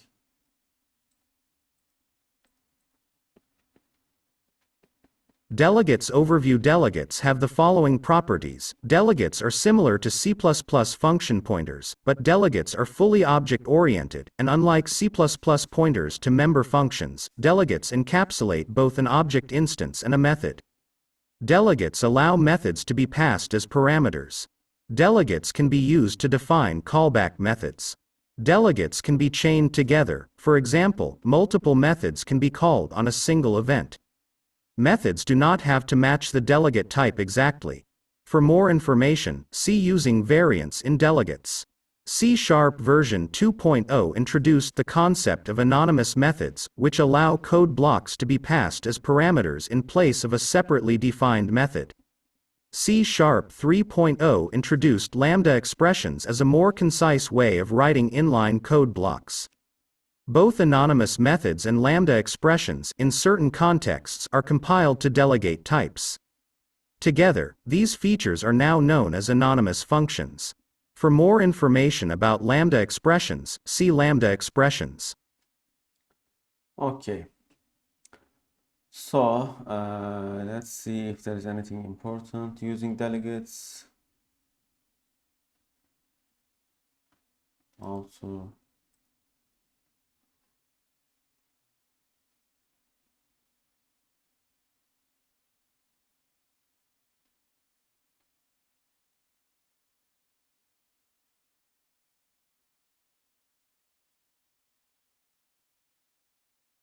okay, nothing different here. How to combine delegates, multicast delegates.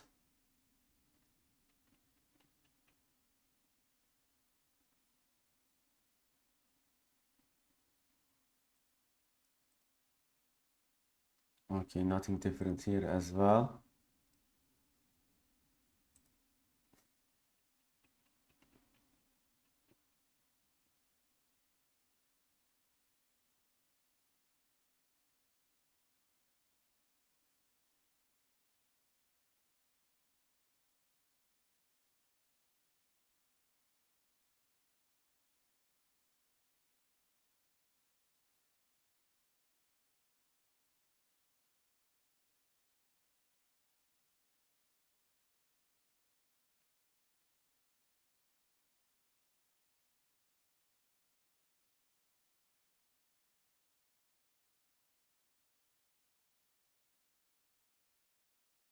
Okay, so what we need to check is action delegates. And we have shown it in our 2019 code. I will open it again. Or let's find from here.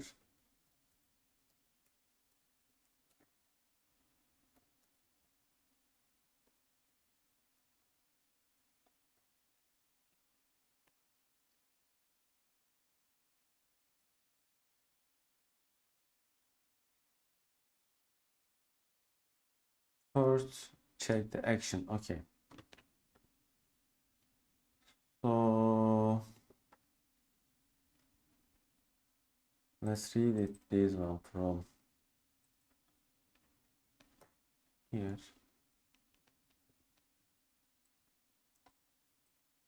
Action less than T greater than delegate. There is also action. Let's see if there is any difference. Action delegate. Encapsulates a method that has no parameters and does not return a value. So you see, this is the method. It is void and takes no parameter like this.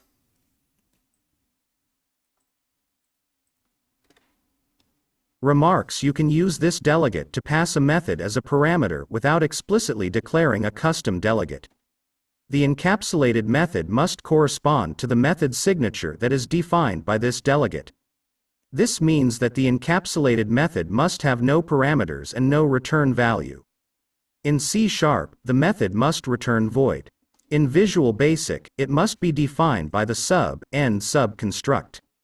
It can also be a method that returns a value that is ignored. Typically, such a method is used to perform an operation. Okay.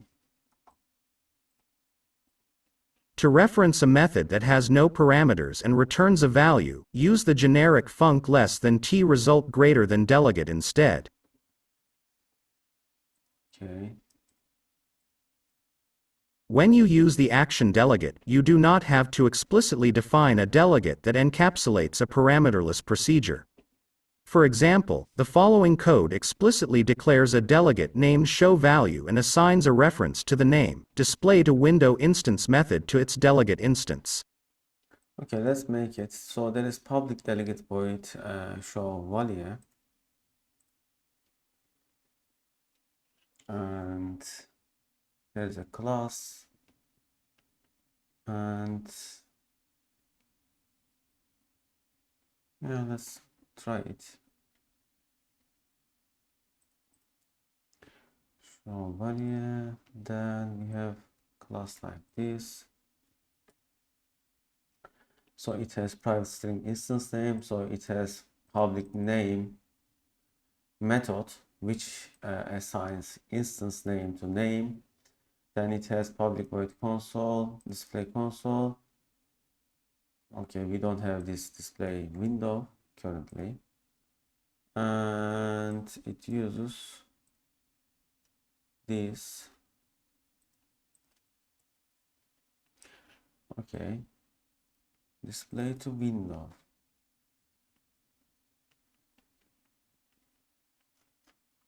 Oh, since we are in the console application, we will use this. So test name dot display to console method assign it to showValue delegate. Okay, this is nothing different than we have seen so far. Okay, there is what else? What else there is? Oh, this is it. The following example simplifies this code by instantiating the action delegate instead of explicitly defining a new delegate and assigning a named method to it. So how does it make it? So it makes it like this. Where is the action delegate?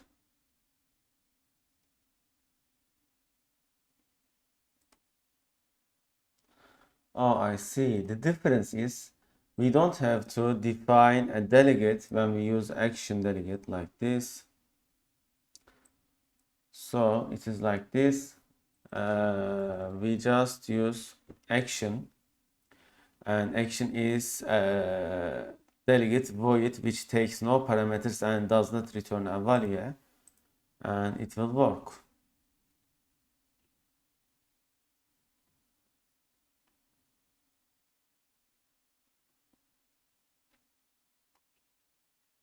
Okay, why it didn't run?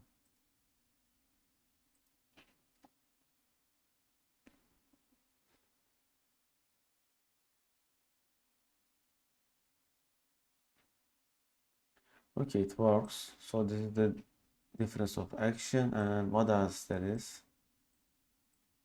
You can also use the action delegate with anonymous methods in C#, as the following example illustrates.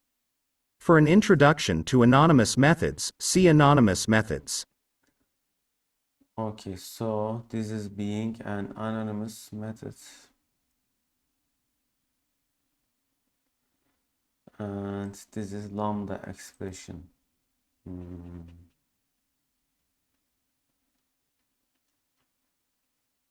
So what are anonymous methods?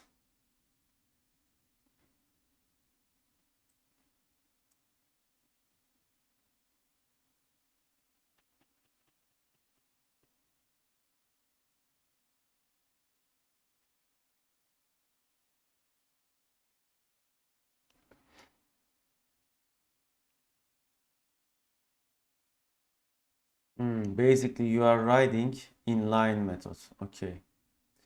So this is an anonymous method. You see,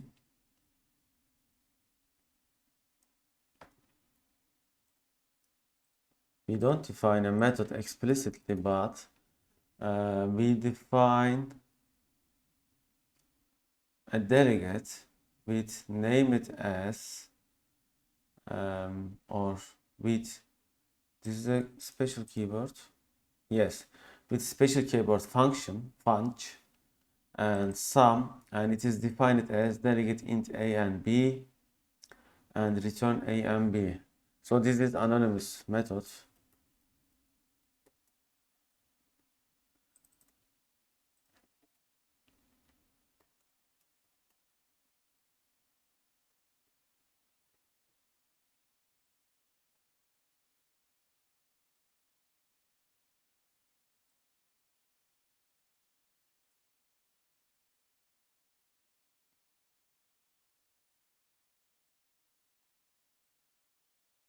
C# anonymous method, as the name suggests, an anonymous method is a method without a name. Anonymous methods in C# can be defined using the delegate keyword and can be assigned to a variable of delegate type.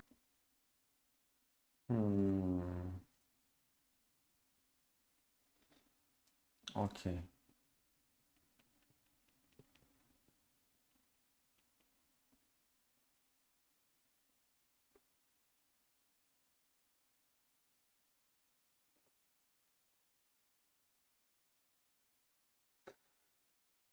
I would not suggest you to use anonymous methods unless you are sure to use it. I think they can be useful when you are using them as event handlers. Okay. Yeah.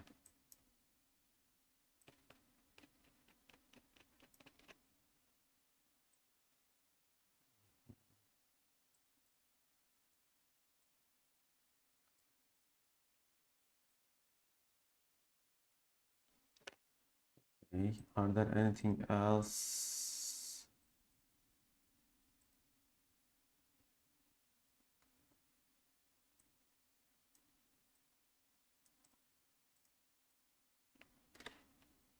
An anonymous function is an inline statement or expression that can be used wherever a delegate type is expected.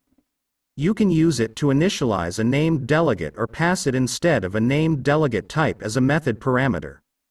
You can use a lambda expression or an anonymous method to create an anonymous function. We recommend using lambda expressions as they provide more concise and expressive way to write inline code. Unlike anonymous methods, some types of lambda expressions can be converted to the expression tree types. Okay.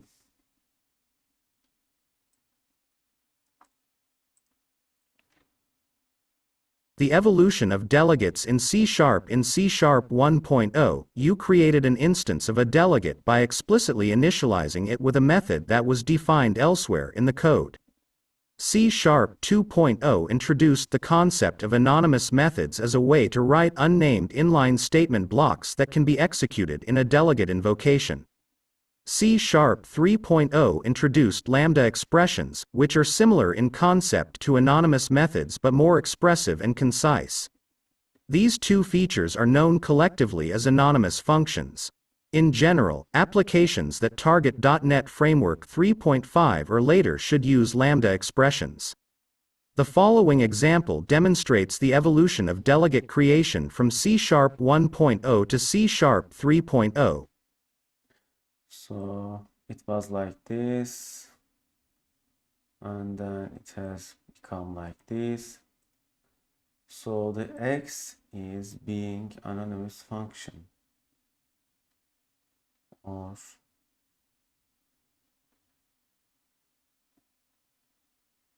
Oh, it is being the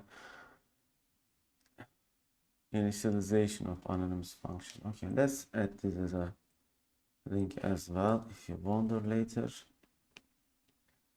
Okay, so we have seen the delegates, and there was something else with actions which are taking like this parameters. Actions can also take parameters. Okay, let's see.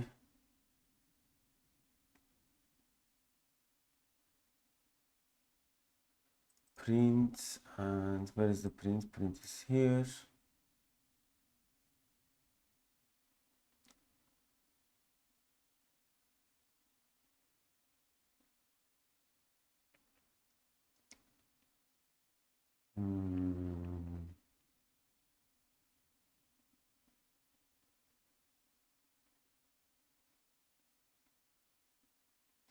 Oh, I see. This is a good example actually.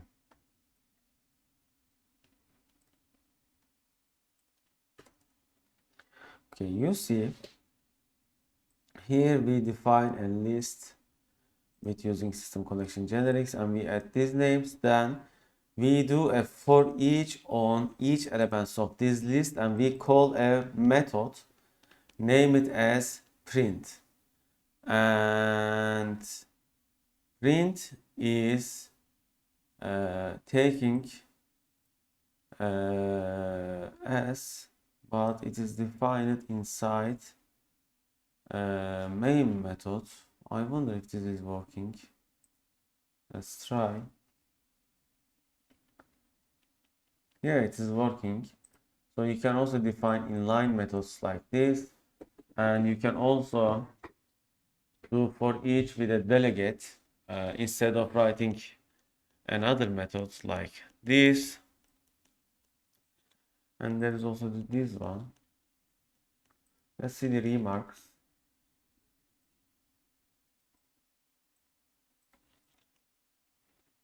Remarks: you can use the action less than t greater than delegate to pass a method as a parameter without explicitly declaring a custom delegate.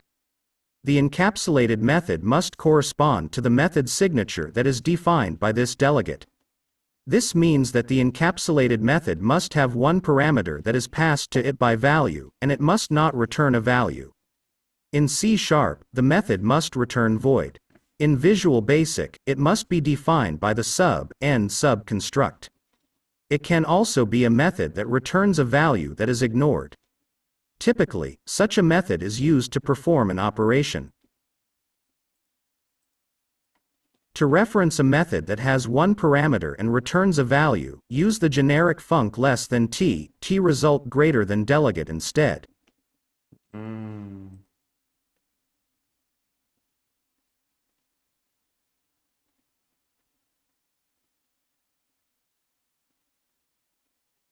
You see, it has taken value in as t and out t result. Example is like this: function string selector gets string to upper, and we can use it like this. There is also more parameters.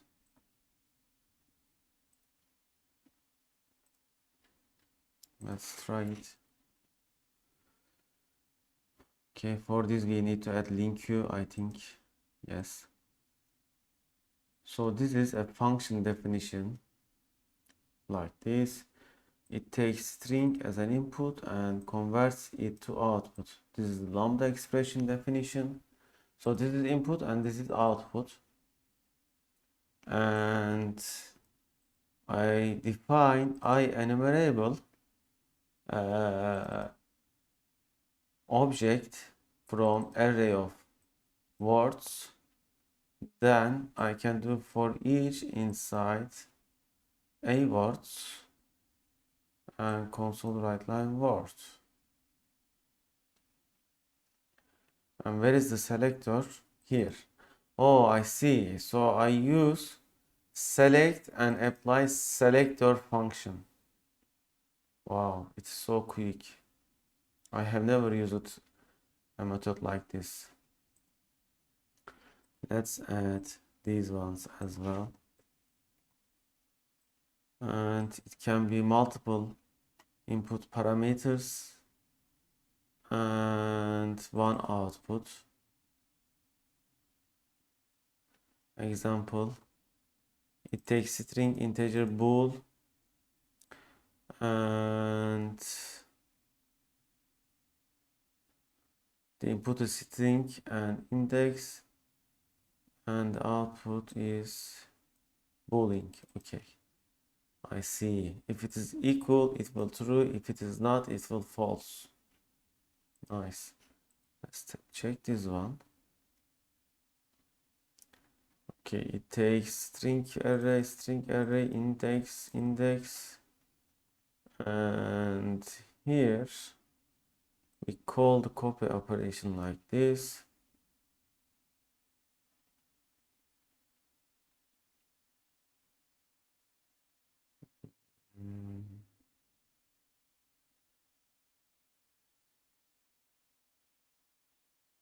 And the copy strings is defined like this.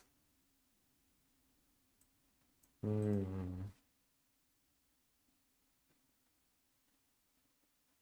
see.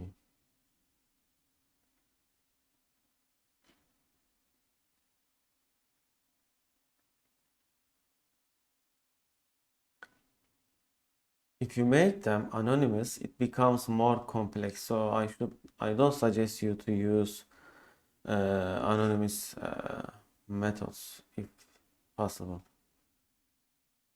Copy strings, you see it becomes even more complex here.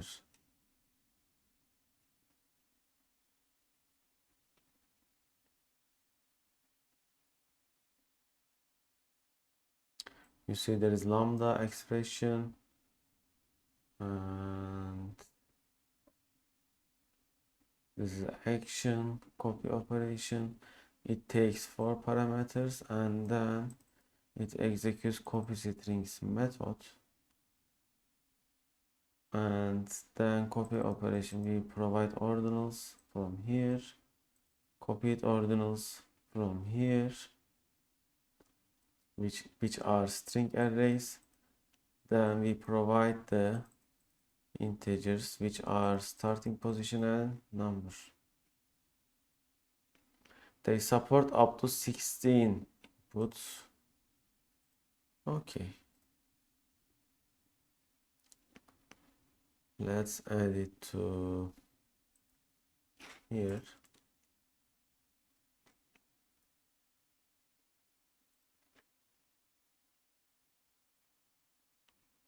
Okay, let's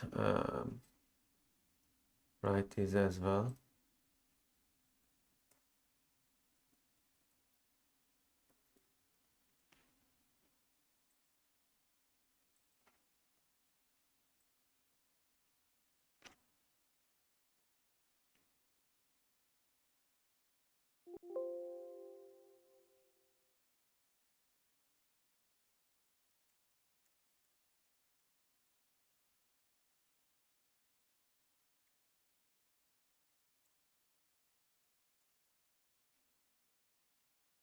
How to do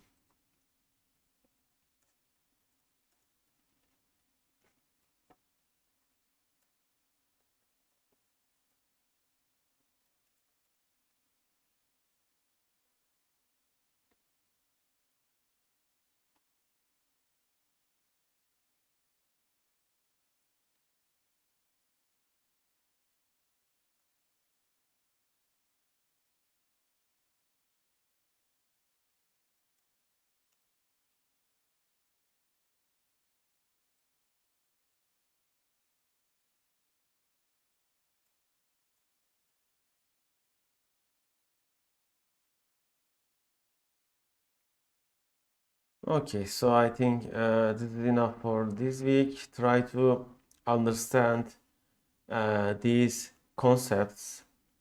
For example, this is a really advanced concept. I have never used something like this.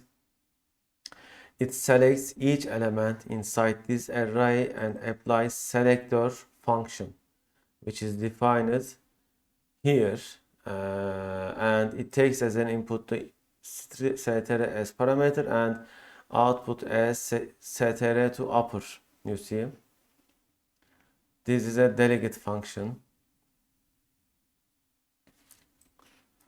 Okay.